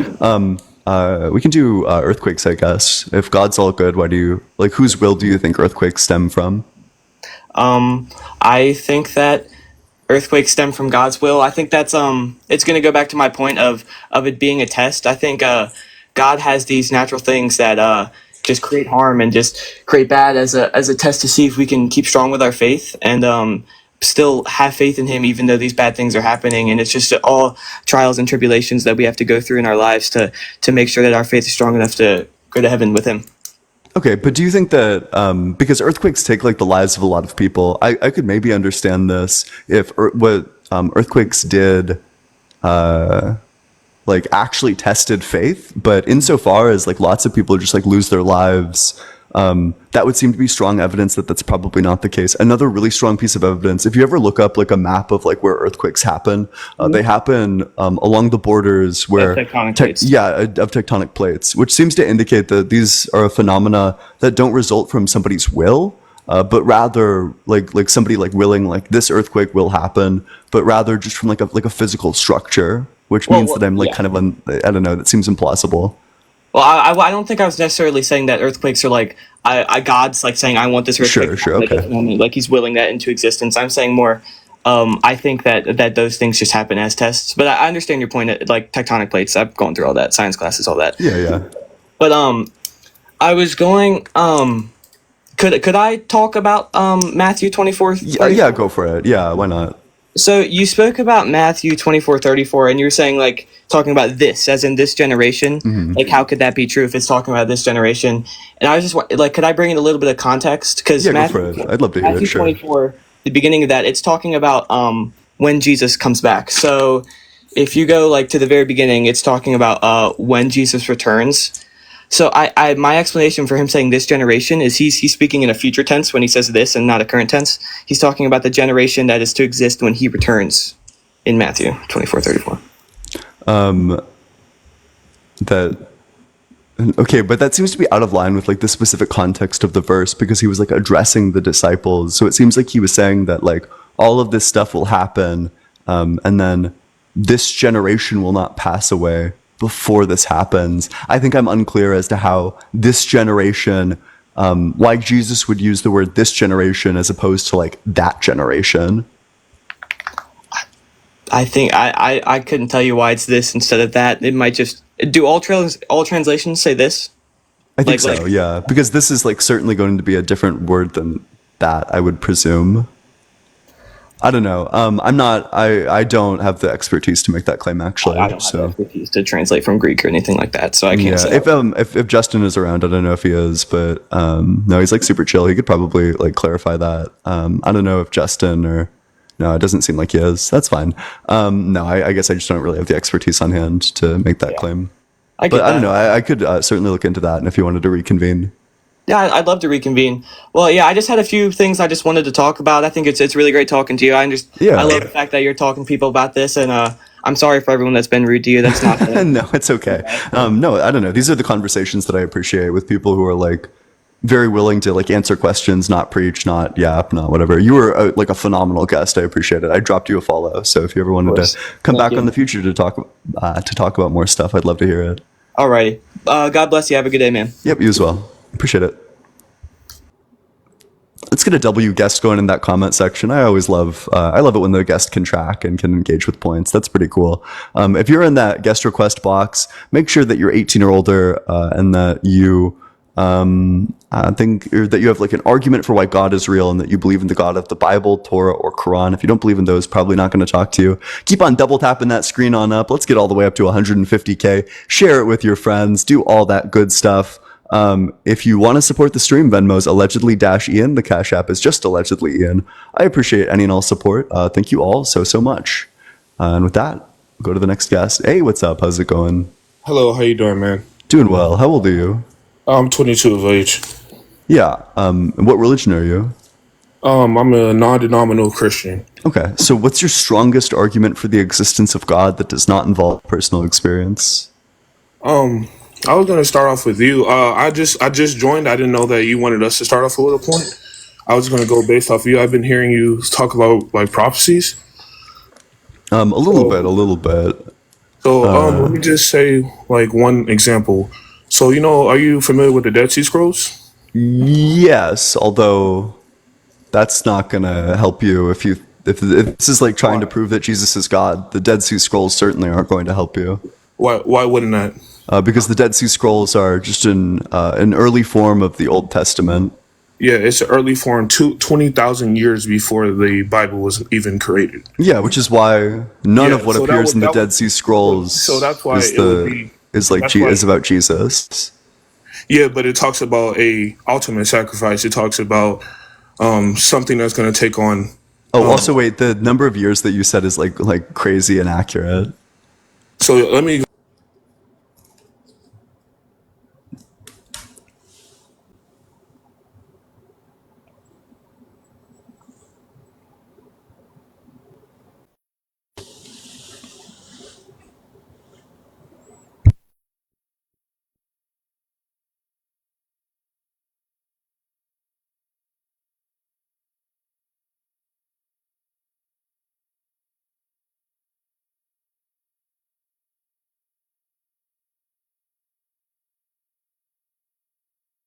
Oh wait, I should probably clarify. Hey, if you're off the app right now, I can't hear you. The only way that I go is if you like actually come back to the app. I'm just googling it real quick. It was just I obviously it's before Christ, but I just want to make sure that it's exactly what I was saying, or roughly around how many years I was saying.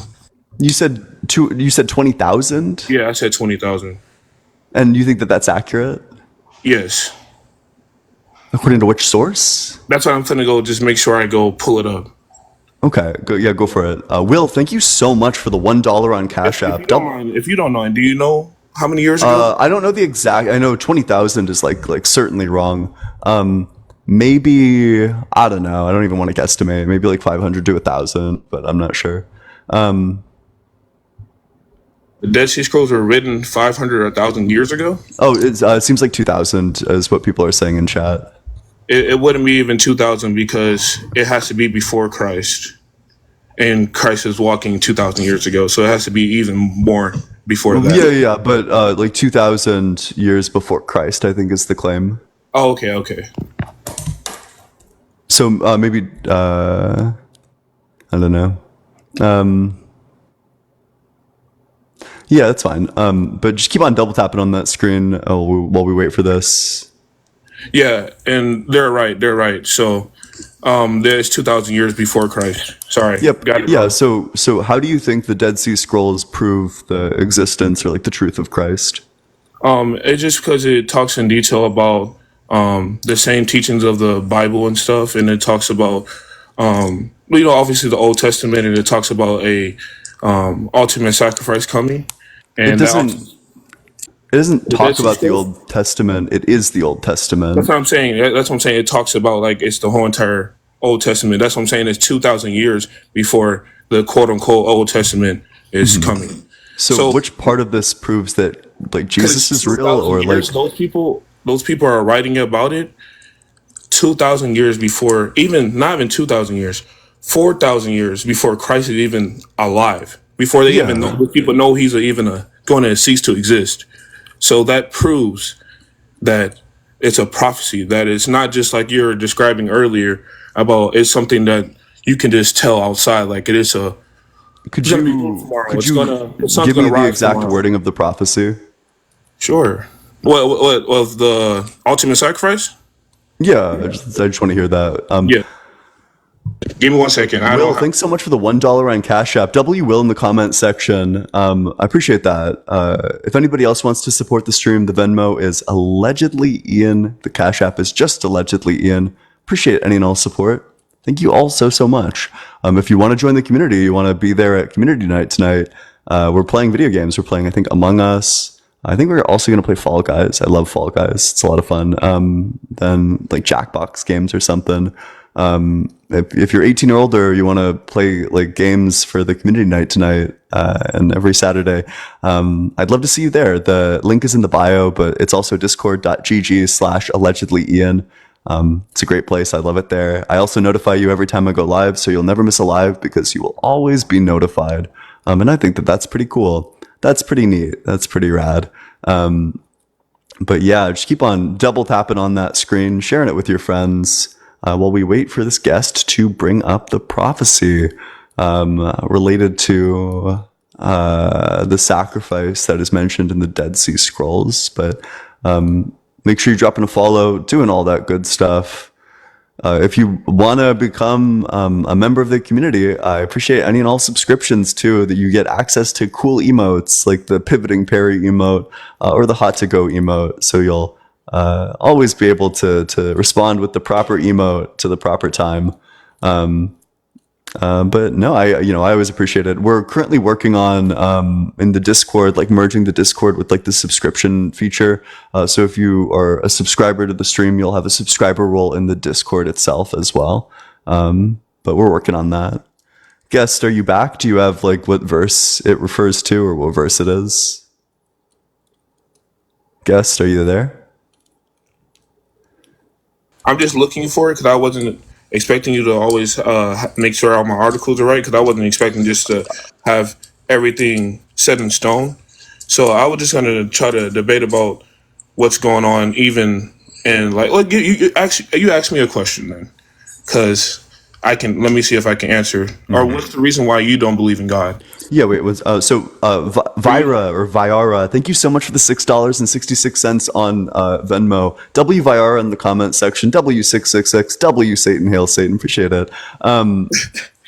So the reason why I don't believe in God, I just have like a lot of reasons. I think a lot of arguments are really compelling. I think that the universe necessarily always existed, so I don't think it can have a creator. I think that the existence of gratuitous natural evils is like completely unjustifiable under the theist worldview. I think that the fact that God loves us and wants a relationship with us, but like lots of people go their entire lives being open to this relationship, but not doing it because they don't know if God exists, that he doesn't give us enough evidence, that he allows people to like not know that he exists, which allows us to be like we're not able to get into a relationship with God because you need to know that the other person exists in order to form the relationship in the first place. I also think that what we know about the world seems to be pretty out of line with like what the Bible talks about. The Bible talks pretty extensively about, or it's like the theory of evolution seems to be pretty incompatible with it. Big Bang seems to be pretty incompatible with it. I just think that there's like lots of reasons why I wouldn't believe. Me personally, I feel like the Bible and science can be hand in hand. I don't think it can be like separate, because I believe in both, obviously. But like when it comes to like because you said that the universe always existed. Yep. Because according to the Big Bang, that means it didn't exist; it just came into existence. Correct. So the Big Bang is like our current iteration of the universe that we live in. But I think that time necessarily always existed. Otherwise, you run into like weird contradictions, like weird paradoxes. Like you'd have a time before time. Yeah, and I have like formal arguments for that too, if you want to hear them. But yeah, I would like to hear them. Thank you so much. So I'd like to hear them. Yeah. The argument's just going to be that time can't have a beginning because one, a beginning is a change of states, that it goes from non-existence to existence. Two, a change of states is a change. Three, a change requires a before and an after. Four, a before and after requires a past, present, and future. And five, a past, present, and future requires time, which means that in order for time to begin, time would already need to exist, which means that time cannot begin, because if it did begin, then time would already exist, which means that it would both exist and not exist at the exact same time. You'd have a time without time, which to me means that time must have always existed. Yes, and that would be the same thing for me. If of course, I would explain how I believe that God has always existed. Same thing, you'll be seeing that time would always be existed. So, and we have to have a whole bunch of things to prove our claims, but we just can't at the end of the day. Well, no, because I can prove this, right? Like you would agree with like literally every part of this, right? Like you would agree that a beginning is a change of states, and presumably you would agree that a change of states Yes, is of a course. change. Yes, And if something is beginning, that means something had to make it begin. no, that's not the claim. The claim is that if something begins, then there's a change that it didn't exist, and now it does exist. That this is a change, that I feel like that would non-existence be- is not the same thing as existence, which means that we have a change there. Yeah, but I would see that as a cause and effect then. Yeah, so I'm If saying that, of that this something cannot, beginning, with, something with beginning, something has to make something happen to make that begin. If that makes sense. well, I'm saying that it doesn't have a beginning. That's my argument, is that there's no beginning. But it can't be both. Yeah, so I'm rejecting the one that says that it has a beginning. So you're rejecting the Big Bang Theory.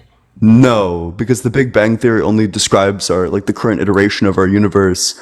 We have no reason to believe that there wasn't something that happened before the Big Bang. In fact, it seems like our universe goes through cycles of big bounces and big crunches, that there's like a rapid expansion followed by a rapid contraction followed by a rapid expansion, that the Big Bang is just one rapid expansion, and that in some trillions of years, there's going to be a contraction, which will eventually end up in the same small starting point that like will result in another bounce effect.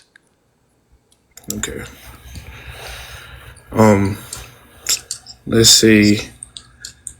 And another point that you made, that you said that God says that he claims to love or have a relationship with people, but there's multiple instances where he's talking about having a relationship with people in the Bible, of course. And you're saying, what evidence does it show? No. So the argument for divine hiddenness is just that there's some people who, if they knew God existed, they would worship him, they would Of love course, him, yeah, they would of course, yes. they would form like a knowing, loving, conscious relationship with him. Yes. We have these people who are non-resistant non-believers, and they will go their entire lives without being without ever believing, because they just never. They never know that God exists, which means that they can't form the relationship. If God loves us, then he would always make the relationship available to us, that we would always have this option, and he would want us to take this option. And if we're just like a quick, like really easy, like convincing away that like he exists from being in a relationship with him, if all I'm asking for is just evidence that he exists, that the other party exists, or like like the non-resistant non-believer, if that's all they want, and God wants us to be in the relationship, then why would God not provide sufficient evidence to the non-resistant non-believer? Yeah. So the sufficient evidence will be that he gave his only son to come down on earth. Prove there's it. multiple. Prove it. It will be the 500 counts of witnesses seeing that he'd been crucified. There's where can I read those 500 individual accounts? In the New Testament. Gotcha. So you're saying that the Bible is true because of another part of the Bible. Let's say. What's your proof that the Bible itself is true? Because it's historical context. It's historical writings. It's very much not. We have no evidence it's literally multiple eyewitnesses showing that he is existing. Just like, let's say, for example, is Christopher Columbus a person? Yeah, he existed. Right. That's like saying Jesus didn't exist, because you want to know why? Did you see Christopher Columbus in person? No, so I can just give you. I can give you the account of. Real quick, can I finish my point? Yeah. So I have not seen him in person, but this is going to be disanalogous because I have evidence. That Christopher Columbus's like the events actually happened. No, exactly. So, and the same thing for when it comes to the coming of Christ. All those things were documented, and when it comes to Christopher Columbus, everything was documented and written down and passed through all the way to modern times, passed down, to know that Christopher Columbus is existing. So it's the same logic when it comes to Jesus Christ. We don't. No, it's going to be quite different. We have the Let's stick with this one because that's quite different. We have the literal journal of Christopher Columbus. We have like the journals of the people around Christopher Columbus Yes, verifying and that that's the this same. existed. We do not know who wrote like any of the Gospels. They were all written anonymously, and No, many of them they were were not. written That's false. They were a not time. written. They Oh, were sure. So not. could you show me in Luke where Luke claims credit for writing the Gospel? It's Which in the verse is title. that? It's in the title of Luke. Oh, yeah. Wait. So do you think that when this was found, do you think that the oral tradition was titled? And no, and when like just like the Dead Sea Scrolls, there's not a whole bunch of different headings and titles. Let's There. not pivot away. Oh no, I'm just giving you an Where in example. I'm just Luke, saying where in for the even verses of Luke saying is that Luke Luke wrote given it. the credit? So, and you can say that for any scripture in mostly in every Perfect. no, exactly, but yeah, Awesome. So that's then you fine. have That's no fine. evidence that it was written by Luke. No, the evidence is people are though they're saying they're talking in first person, and they're writing about their own interactions with Jesus Christ, and they're using What? their own. There's instances in the Bible that are talking in first person and talking to God Did and you talking to Jesus Christ. wait? Have you read the Yes, the Bible? Gospels. Yes. Wait, you think Luke is written No, I first didn't say person Luke. from I said Luke's perspective? no. I'm saying not Luke. I know for when it comes to um of John. Um, there's John. Let me. Wait, we got a runner. God, what is it? How does it go? Damn. Lights out, game over. You've just been obliterated publicly, folded like a chair, caught with your pants down. I think that's the copy pasta. But make sure you're dropping a follow if you're enjoying the debates, so you never miss a single debate in the future. If you want to support the stream, Venmo's allegedly-ian, Cash App is just allegedly Ian. Let's get all the way up to 170K. I see y'all there, double tapping. Appreciate that. Appreciate y'all. With that, we can try to find a suitable next guest. If you're in that guest request box, only join if you're 18 or older and you have proof or an argument for why God is real, and also if you believe in the God of the Bible, Torah, or Quran. Hey, what's up, Truth? How's it going? Okay, so I'm not like 18. You gotta be like 18. Sorry.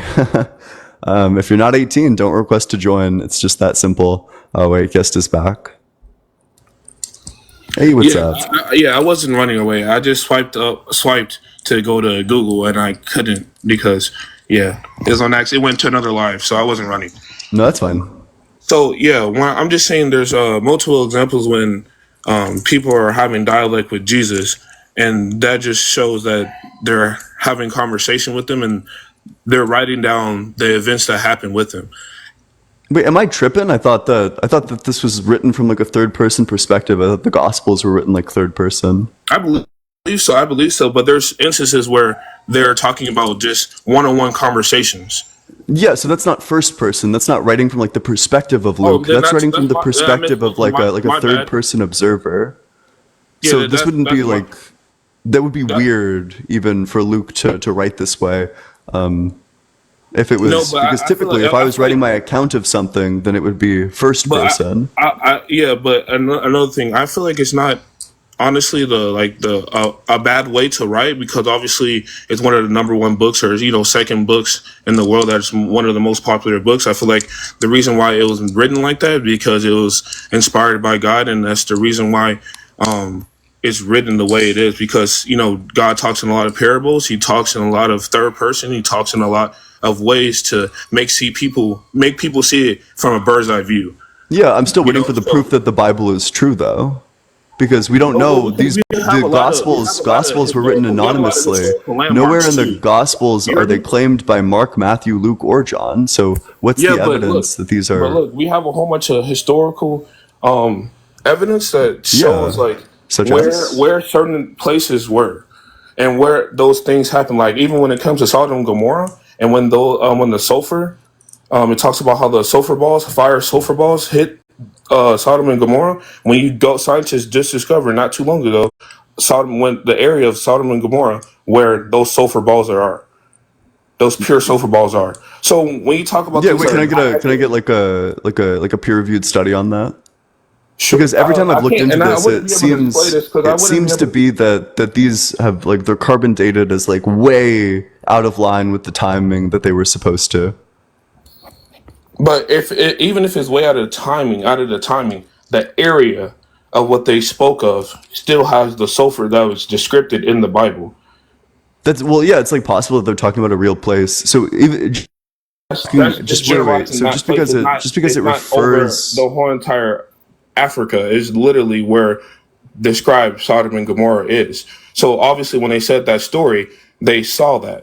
yeah. So do you think that Spider-Man is a true story because it talks about the real No, place of New it's because York? geologists even said and claimed. Wait. Do you think let's do the Odyssey. Do you think the Odyssey is a true story because it talks about Ithaca? I don't know about the Odyssey. Yeah, so in the Odyssey, they go from like island to island after I think the Peloponnesian War, but I could be wrong. Is this a movie? Is this not It's a a fiction? it's a book Okay. from ancient Greece written by Homer, I think, Okay. where it Fiction, discusses Odysseus, this like valiant hero who fights like all of the mythical creatures and like ventures back home to Ithaca, a real place that actually existed. So do you think that like cyclopses and like harpies are real because they were written about in the Odyssey? If I'm being truly honest with you, if you start looking into the Book of Enoch too, it talks about different creatures and different things of that nature. So when it comes to like even different gods and different creatures, angels, fallen angels, whatever you want to call them, giants, all that, I honestly do believe in those things because that's what's depicted in the Book of Enoch of Nephilim and all that. So I would Gotcha. say yeah. So you think the But Odyssey is a true story about entering back home? not based off the contextual evidence of that book, but based off the book of the Bible and the books of the Bible. Yeah, but the logic that you apply to this, just saying like, well, it's a real place, this also locks you into saying that the Odyssey is true, which is nonsense. This means that you think that like what? Like Athena is real and Hera is real and Zeus is real and this entire pantheon of gods are real because these all appear in the Odyssey. They all give their blessing to Odysseus in the Odyssey. So would you affirm that Athena is a real goddess who actually exists? Yeah. So then you're going to super hell. How would I go to super hell? Yeah, because you're saying that there are gods other than the God you believe in. That's it's blasphemy. There's many little g gods. Yeah, that God, like I was saying, like when it comes to God, my authority is God. He's Elohim, Yahweh. He's the King of Kings and Lord of Lords. He's the ultimate person. He's the person that created everything and all things. And he gave those things free will, like angels that have fallen and had sex with humans and made Nephilim and different God of Athena, Zeus, all these different little mini gods. I wouldn't even call them God, but they're mini gods that have no type of power. Like even when they see like Aztecs or any, I'm not trying to ramble, but that's not true, right? Because like Zeus and if you think the Odyssey is true, that these gods do have power because they exercise their powers. No, they have like power. Poseidon gets mad and he like causes like a storm. Of course, Athena grants her like wisdom to them. I think like a certain number of times. I believe in sirens. I believe in all things of that nature. But at the same time, they even if they have power, but they have no power over the ultimate God. If that makes sense, there are many gods.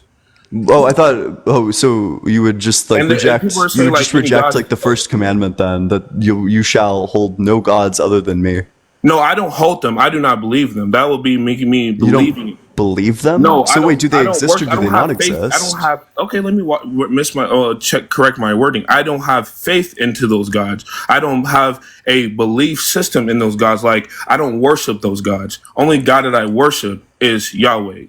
God. But you think that all of these other gods are real because it is depicted in the Book of Enoch. All Nephilim's different creatures, like splices and all that. There's a lot of different mini demigods, whatever you want to put on it. We call them fallen angels and Nephilim. But I'm saying I still believe in those things to a certain degree. Like I believe when you say gods, we don't say they're gods. We call them Nephilim. Do you think call them fallen angels? I believe that all those things that you're describing, sirens, like anything you think of, I think those are fallen angels. Do you think it's true that Poseidon controls the oceans? Sure. Do you think it's true that Zeus creates like the lightning bolts? He could. Do you think it's true that Apollo flies the sun across the sky every day? I don't know. I don't see him flying across the sky every single day. I'm not claiming that every single thing that exists in books are correct, but I know for me, there is depicted in the book of Enoch. There are different creatures and different like many demigods. Period. Yeah, but the position that you've locked yourself in, Birch, thank you so much for the paper. I Yes. appreciate that. Is that you have to affirm that the Odyssey, that all the events that happen in the Odyssey No, I are didn't also say I didn't true. say everything in the Odyssey, and that's why I try to make. No, I didn't. Because Ithaca is a I make real sure- I place, make right? sure that so that means the Odyssey is real. No, I said based off the contextual evidence of the Odyssey. 'Cause I never read the Odyssey. I would not say I claim that everything in the Odyssey is correct. So you're But saying I that the am telling Bible you is that- true. You said the Bible is true because of Yes, correct. the places that it references, but like No, the and that's- Odyssey that's- references Ithaca, I'm sorry, real so quick. that's a real I'm not place. trying- I know it's just me and you in conversation, but I know a lot of people are saying like Greek mythology isn't like the Book of Enoch and stuff like that. I'm not saying I'm saying that. How do I break this down? People can claim that let's say Zeus and all these different like their Aztec god, the sun god, all these different things. We call them Christians. If you're a true Christian, you would call them fallen angels or like Nephilim. That's what we call them. I don't call them Zeus. I don't call them Athena. I don't call them this or this. God already gave them a name. He already depicted all these type of creatures. They're creatures to us. They're not any type of like have no real authority. Well, except of course you think that Poseidon controls the oceans and Apollo flies his chariot across the sky, and that like Zeus is responsible for all the lightning strikes. So it seems like they do have like real power and authority. Is in charge of every single lightning strike. No. Oh, okay. Then you would just reject. You would have to reject the Odyssey then, which means that by your logic you would reject your own argument. Reject what my argument would be that what that because that the Bible is true because it references real places. Yeah, it does. Yeah, so does the Odyssey. Okay, but where's their evidence? Just the place. It's the exact same standard. Oh no, because even when it comes to there's witnesses though of people seeing Jesus. Yeah, where can I see this? Where can you see this? You can look it up yourself right now. Oh yeah. So what are the names of these witnesses? Where could I read them? You can go look it up right now. Yeah, I've already looked it up. The place that they come from is the Bible, which means that so the conclusion you're trying to prove, the thing that you're trying to demonstrate is that the Bible is true. That's what I'm saying. You're comparing. Wait. The thing you're trying to the thing you're trying to demonstrate is that the Bible is true. And the only way that I can do that, the only way I can arrive at this conclusion, going down your chain of reasoning, is if I already believe that the Bible is true. The only way to arrive at the conclusion that the Bible is true is if you already believe it. It's a circular argument. No, you have to believe the Bible just like you believe in the Christopher Columbus articles in his journals. I believe the evidence. I believe that the evidence was like preserved, and that I have reliable reason to believe that these things are in fact Christopher Columbus. A whole bunch of different tablets, a whole bunch of different things collectively through the Jewish community and the Israelites. They passed down through their lineage to keep the story relevant. You think that they passed down tablets? No, I'm saying they read down tablets. They passed down. They written down certain things, and it can be on writing on wool or writing on some sheep. I don't know what they're specifically doing. Yeah, what they were doing was oral tradition. It was not written down. It was a thing that was passed down verbally. Okay. And but even when writing down, they definitely did write down. Yes, it was. So things were written down in Greek and Hebrew. It was passed via like verbal tradition. They would just tell the people the stories. Written down. Yeah, correct? And then eventually it was written down, but that's a long distance away from when it was actually like when the oral tradition actually started. We have no idea what information was added to the tradition or like taken away from it. Claiming what you're saying it never got written. But it took a while to get written. It took a while for it to get written and published completely, right? Because there's still events happening. So they can just complete a book that's not finished. But the oral tradition was unchanging for a lot of these events. Not That even the these oral events tradition, didn't but get written down. you're claiming that they never wrote it down. No, they wrote it down eventually. It took a while though. Eventually, okay. It was primarily passed down via oral tradition. Primarily, but not strictly. I mean, it wasn't written down as far as we know. It wasn't, but we just talked about when the first argument was 2,000 years before Christ. Yeah, and what is that in relation to the actual events of what's described in the Dead Sea Scrolls? How long after those events did that happen? 2,000 years. 2,000 years. So I'm asking, like, how far was it between the Dead Sea Scrolls and the events of the Dead Sea Scrolls? That will be in the Christ coming. It would it wouldn't even be just Christ coming. It would be when even like Moses and all them coming. Like, are you confused about my question? Yes, I think I might restate the question. Yeah, so there's like a period of time between the events of the Dead Sea Scrolls and the time when the Dead Sea Scrolls got written. What's the time between the events described and the actual writing down of it? The writing down of it. So you're saying from the Dead Sea Scrolls to no, from the things described by the Dead Sea Scrolls. So the Dead Sea Scrolls describe events, right? Yes. Yeah. So from the time when the events happened in your worldview to the time when the Dead Sea Scrolls existed. I believe roughly 1,000 years. 1,000. And you think that that's reliable? That 1,000 years between these events getting passed down verbally via oral tradition, you think that that would be reliable? Because that will be a prophecy. Okay, but it's still going to be passed down via oral tradition, which means that it's like unreliable. And it still came to pass, which is still a prophecy. No, wait, which prophecy was fulfilled? I'm still waiting. That's what I'm saying. When it comes to the ultimate sacrifice of just a sacrifice. Yeah. So which verse does that refer to? The ultimate sacrifice. Let me see. If you don't mind, I'll be right back. Yeah, go for it. Yeah. Keep on double tapping on that screen. Share it with your friends. Do all that good stuff. Let's get all the way up to 180. 1 second. Let's check the time.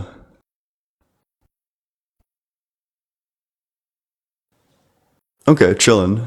Yeah, but if you want to come play some games in the community night, I'd love to see you there. Only join the Discord if you're 18 or older, but the Discord is discord.gg/allegedly.ian. I'd love to see you there. It's a great place. I also notify you every single time that I go live, but only join the Discord if you're 18 or older, of course. We talk about politics, religion, philosophy. You can ask me questions. I'm sure, like, I talk about random parts of my day, random arguments that I'm thinking through.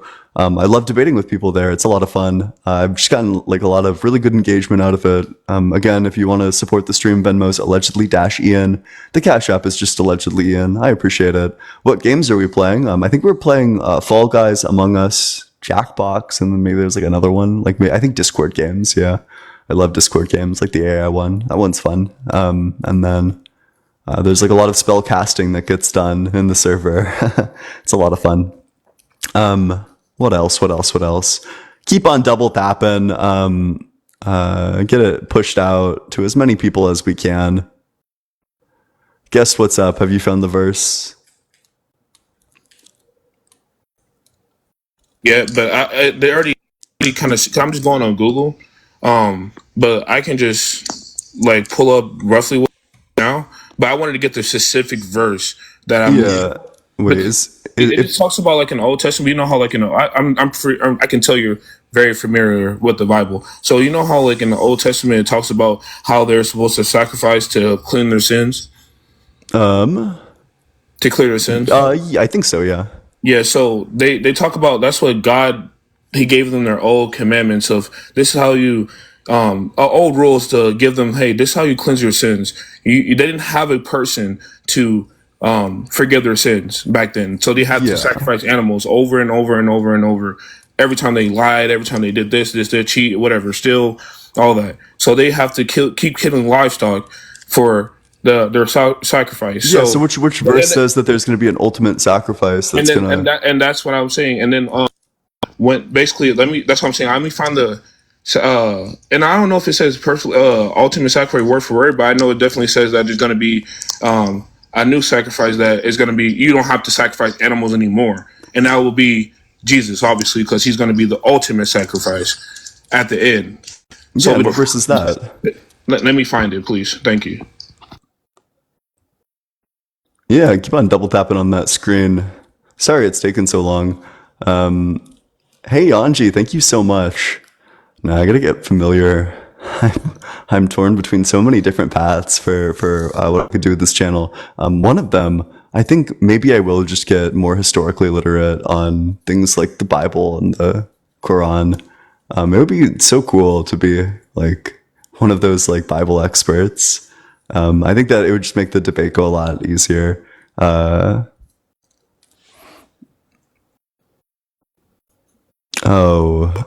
Yeah, real quick. So it says in Leviticus. In Leviticus. Well, that's going to be confusing, right? Because Leviticus is just a set of like Levitical laws. It's like Moses laying down the law. I didn't know that Leviticus had prophecies in it, but I'd love to hear it.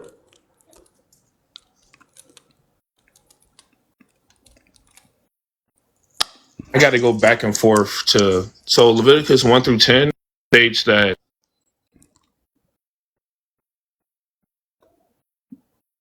way to access, worship, and interact with God. Wait, that what is? Sacrifice, like animals, Yeah, sacrifice. and what is this? So what's the prophecy there? No, and then that's why this is what I'm going to start. And again, when it comes to like the Bible, Wait. So just to be clear, I said explicitly like I'm familiar with the idea that like sacrifice was a thing that was like expected. Yes, I'm familiar with that. Let's skip to the prophecy. And then that's when that's what I'm saying. Another thing, the Bible uses a lot of foreshadowing and a lot of contextual like formality to like convey a message, if you know what I mean. Like it uses a lot of parables to show that, hey, this is what it's talking about, or he interlinks the words to make sense to you, if that makes sense. He uses the context to show you, let's say, oh, he'll talk, lay out the rules. Hey, these are sacrifice. They were sacrificing for years. The Old Testament, they're sacrificing for their sins. Then God talks about, if I'm not mistaken, talks about how there's going to be a new sacrifice, and that you do not. And when this new sacrifice comes, which verse talks about the new sacrifice? That's why I wanted to state the old one, and now I'm going to state the. I'm already familiar with the old one. I don't need the old one. Okay, I just want to make sure. Yep, that's fun, but I'm excited to hear it. I don't know. While I'm just like monologuing, if anybody has any like random questions while we wait for the guest to come back up, I'd love to answer some. But no, I've been thinking about like rhetoric maxing because I think I'm already like philosophy maxed. I feel like I haven't gotten good objections to the philosophy arguments in a really long time, and I wonder if now it's just time to put in the work and like hone the rhetoric even more than it's already honed. How could time be infinite? Well, that's just going to be because in order to have change, so if time is not infinite, that means that it's finite, that there's like a starting point. If there's a starting point, that means that it doesn't exist, which means that you need to go from non-existence to existence, which is a change. And a change can't happen unless you have time. How do you Venmo me? That's just in my bio. Venmo's allegedly-ian. I appreciate it. Best philosopher to read in your personal opinion. That depends on your goals. It depends on what you want to get. If you're really interested in like the religion discussions, I think Graham Oppy, you can't go wrong. Graham Oppy is a brilliant religious philosopher. But if you want to do like other stuff, if you just want to get like a good overview of philosophy, I highly recommend the Copleston History of Philosophy series. It is like tons and tons of books, but all the books are like incredible in my personal opinion. Thoughts on animal sacrifice, probably pretty immoral. I think veganism is probably true. Do you believe in free will? Not really, no. I think it depends how you define it. There's like some definitions of free will where I think it's like a linguistic dispute where Okay, if you define I'm it ready. differently, I'm so it's sorry. fine. My bad. Yeah, it's fine. Yeah, go for it. What's up? I just came back. I'm sorry. So in it's called HOCEA. HOCE. 6 and 6. Give you reference. I have to keep going back and forth to read it. I can't really write it down right now. I'm just literally sitting on my couch. Yeah. So I've never heard of this one before. Yeah, so what does this verse say? Hosea 6:6. I've literally want to read it never for them? heard. So you can read it for them? I don't know, my laptop is dead and Yeah, that's what I'm saying. My PC, I haven't even got my monitor Hosea? for it yet. So I'm like, People are damn. saying it's Hosea. Hosea? Okay, thank you. It basically talks. So what does Hosea 6:6 say? I'm unfamiliar.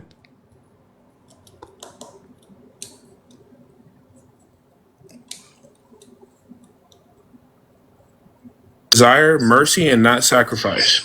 Right? It says what? I desire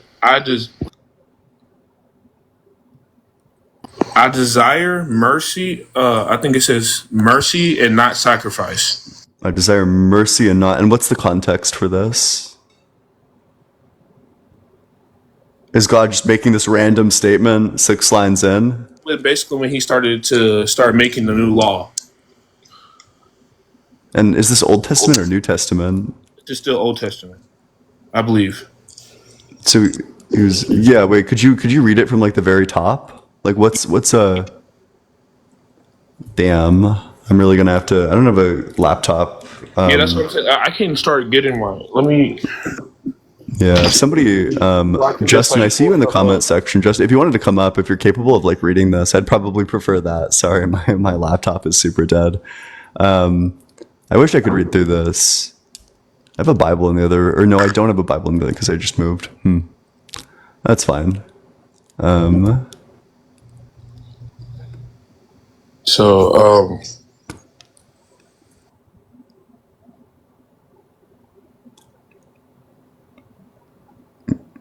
Damn, I'd even take like just anyone with internet access who has like 2 devices who just wants to come up and read from like 1 to 6 just to hear the context. Yeah. Do you have a laptop nearby? I don't have a laptop, but I probably can hook up my PC to my TV or something. Rather, I don't have my monitor. I broke a monitor. I'm gonna ask my fiance if I can use her phone real quick. Oh wait. Oh heck yeah. Hold on. Yeah. Okay. There we go.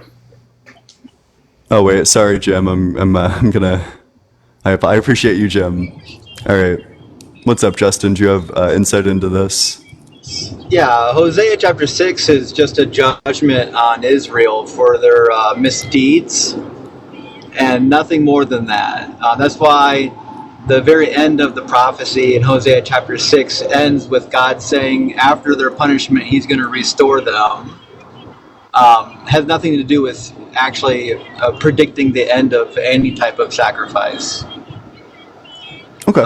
Hosea and Amos both, there's like an arching theme through both of those prophets where God's just pissed off because he's saying, listen, I got your offerings and your sacrifices, but you're still a bunch of assholes.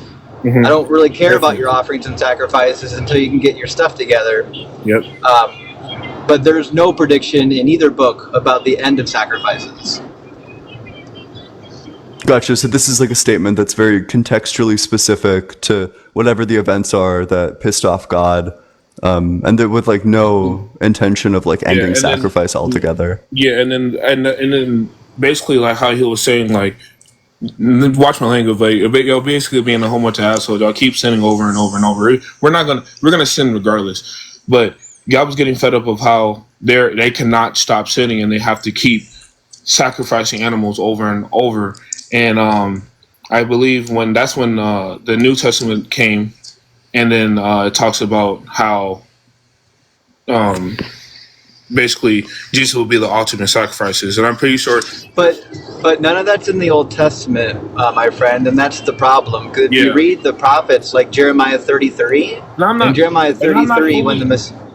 when Sorry. Jeremiah says the Messiah is going to come in chapter For 33, sure.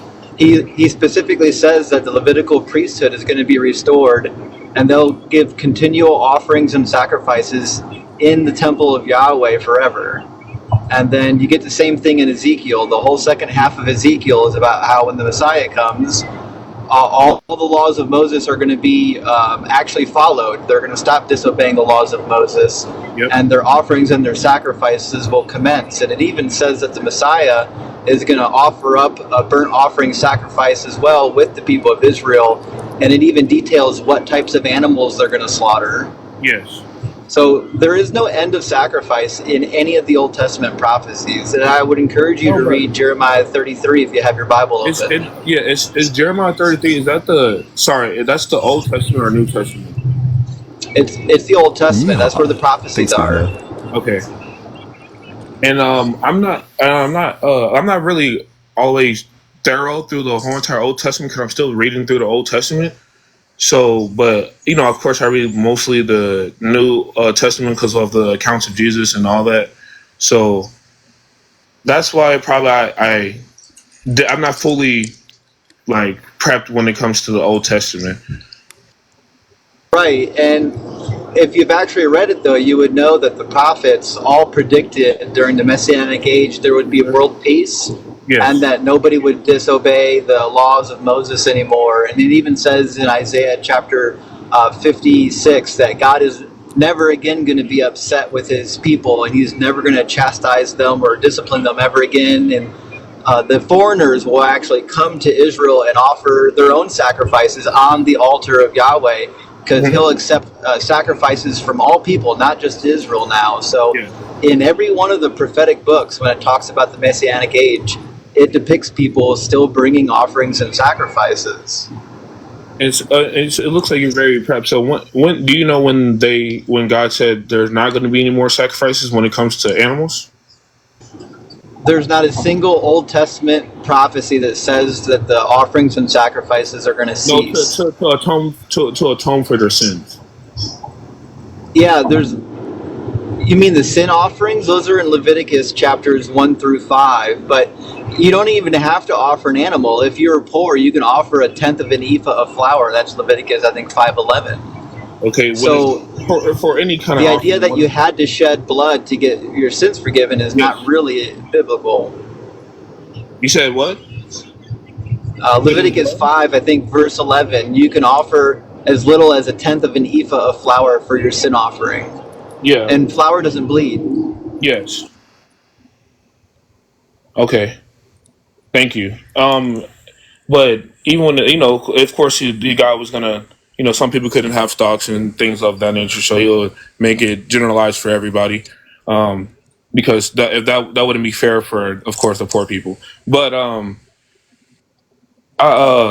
basically, I definitely call me when it comes to bringing up saying that there's a not I said definitely said ultimate sacrifice. I'm just putting in generalization, like saying there's Jesus was the ultimate sacrifice. He's being the last sacrifice when it comes to taking on Christian sins or human sins once they come under the covenant of God and Jesus Christ. But when it comes to you saying that what is it, the blood. Yeah, but my man, those are all New Testament misreadings of the Old Testament. That's one of the reasons why the Jews don't believe Jesus is a Messiah, because whoever was writing the New Testament didn't really understand or read the Old Testament. They misquote it over and over again. Yeah, but when do you, for example, can I ask you a question for Mark, Luke, John, and Matthew, when those accounts, all those accounts like just like non-existent, they're not real, they're just made up. They're just made up. Well, I don't know if they're made up. It's possible that they're a combination of real life events and made up events. But it's clear that both Matthew and Luke copied directly from Mark. And that's not really a debatable topic in biblical scholarship. In Greek, the word order is almost irrelevant. You can order the words in like any way you want to. So the fact that we have direct copies in Matthew and Luke that are like 30 and 40 words in length in the same order in the original Greek is unheard of, unless somebody's just directly copying. So if Matthew, Mark, and Luke are like three independent stories, it's really just three people telling the same story that they copied from one source. Okay. Which is just them copying, from the source. Right, and Mark lived like 30 years after Jesus. Mark was the cousin of Barnabas. So Mark's not an eyewitness to anything. Luke's not an eyewitness to anything. Luke was the traveling companion of Paul, 3 decades later. Matthew, his name doesn't appear anywhere taking credit for the Gospel of Matthew, and he couldn't have wrote Matthew if he copied it from Mark 3 decades later. And John obviously is not written by John in the very first chapter. Whoever wrote John is saying that they're writing the testimony that John had given to them, and then at the end of the book, the authors identify themselves in chapter 21 as being multiple. There are multiple authors. Yeah, there's definitely multiple. Chapter 21. Yeah. So the people that, like the names that are attributed to the gospel authors, in no way are those actually the people who wrote those gospels. Oh yeah, I know that they didn't physically write them. Just like when it comes like to the King James version, obviously King James didn't write the Bible. He just, put his stamp on it, his name on it, saying it's his version. But he had multiple writers or a writer write the King James version, correct? Like something like that. But that would be certainly like a weird thing to do if it's like, well, here's the testimony according to Mark, and it's like not his testimony. Or if it is his testimony, it's like irrelevant, or not firsthand, I guess. It's not firsthand, but and I like the point you were saying that a lot of things were orally passed, and other people wrote it down. Correct? Like that's what basically your claim was. Yeah. That like for lots of the like history of Judaism, it was not written down; it was passed down via oral tradition. Okay. And would that make it flawed? I would probably argue, that there's, as with most oral traditions, there's information added and there's information removed. That the little details are almost certainly incorrect or like made up. Okay. But when Mr. Reconstruction, when you said that you said it and when things were written in Greek, it wasn't rewritten like word for word. It wasn't. No, it was. That's one of the hallmark features why we know that Matthew and Luke copied directly from Mark is because they copied strings of Greek words in the same order, 30 and 40 words long. And you don't see that in Greek because in Greek, it's not like English where the word order affects the meaning of the sentence.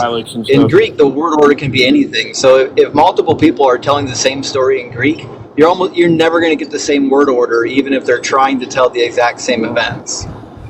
So the fact that we have that in the three Gospels, the Synoptics, is like dead nuts proof that they were copying from Mark. And we know that they were copying from Mark for other reasons that we don't need to go into right now. But the fact of the matter was, I would love to know. You sound like you know a lot, and I'm just always open minded. I was just trying to hear to have a conversation. I'm not really here this to like debate. I just want to I love to learn different things. So if you have something that you don't want to discuss right there, I feel like that was going to be something very eye opening for me. Well, you might want to do some research on what's referred to as Markan priority. That'll give you a primer in a source criticism. Okay. But the fact of the matter is, if they were copying Mark, then none of the Gospels that really contain personal eyewitness testimony, because the majority of it's just copied from a guy who wasn't there. It's true that Luke and Matthew contain some of their own special material, but not much. So even when it comes to the books of Luke and not Mark, but Luke, John, those are all those variants just came from Mark. No. So like a 95% of Mark is copied into Luke and Matthew, and then Luke and Matthew added some of their own special stuff on top of it. So there's a portion of each of them where whoever wrote the Gospel of Mark copied Mark. I'm sorry, whoever wrote Matthew copied Matthew. I'm going to say that one more time. Whoever wrote Matthew copied Mark and then added some of their own material. Whoever wrote Luke copied Mark and then added some of their own material. John is complete outlier. Whoever was writing John wasn't directly copying from anyone. They were writing their own narrative. Their own narrative or their own like John's. Yeah, according to tradition, they were documenting John's testimony.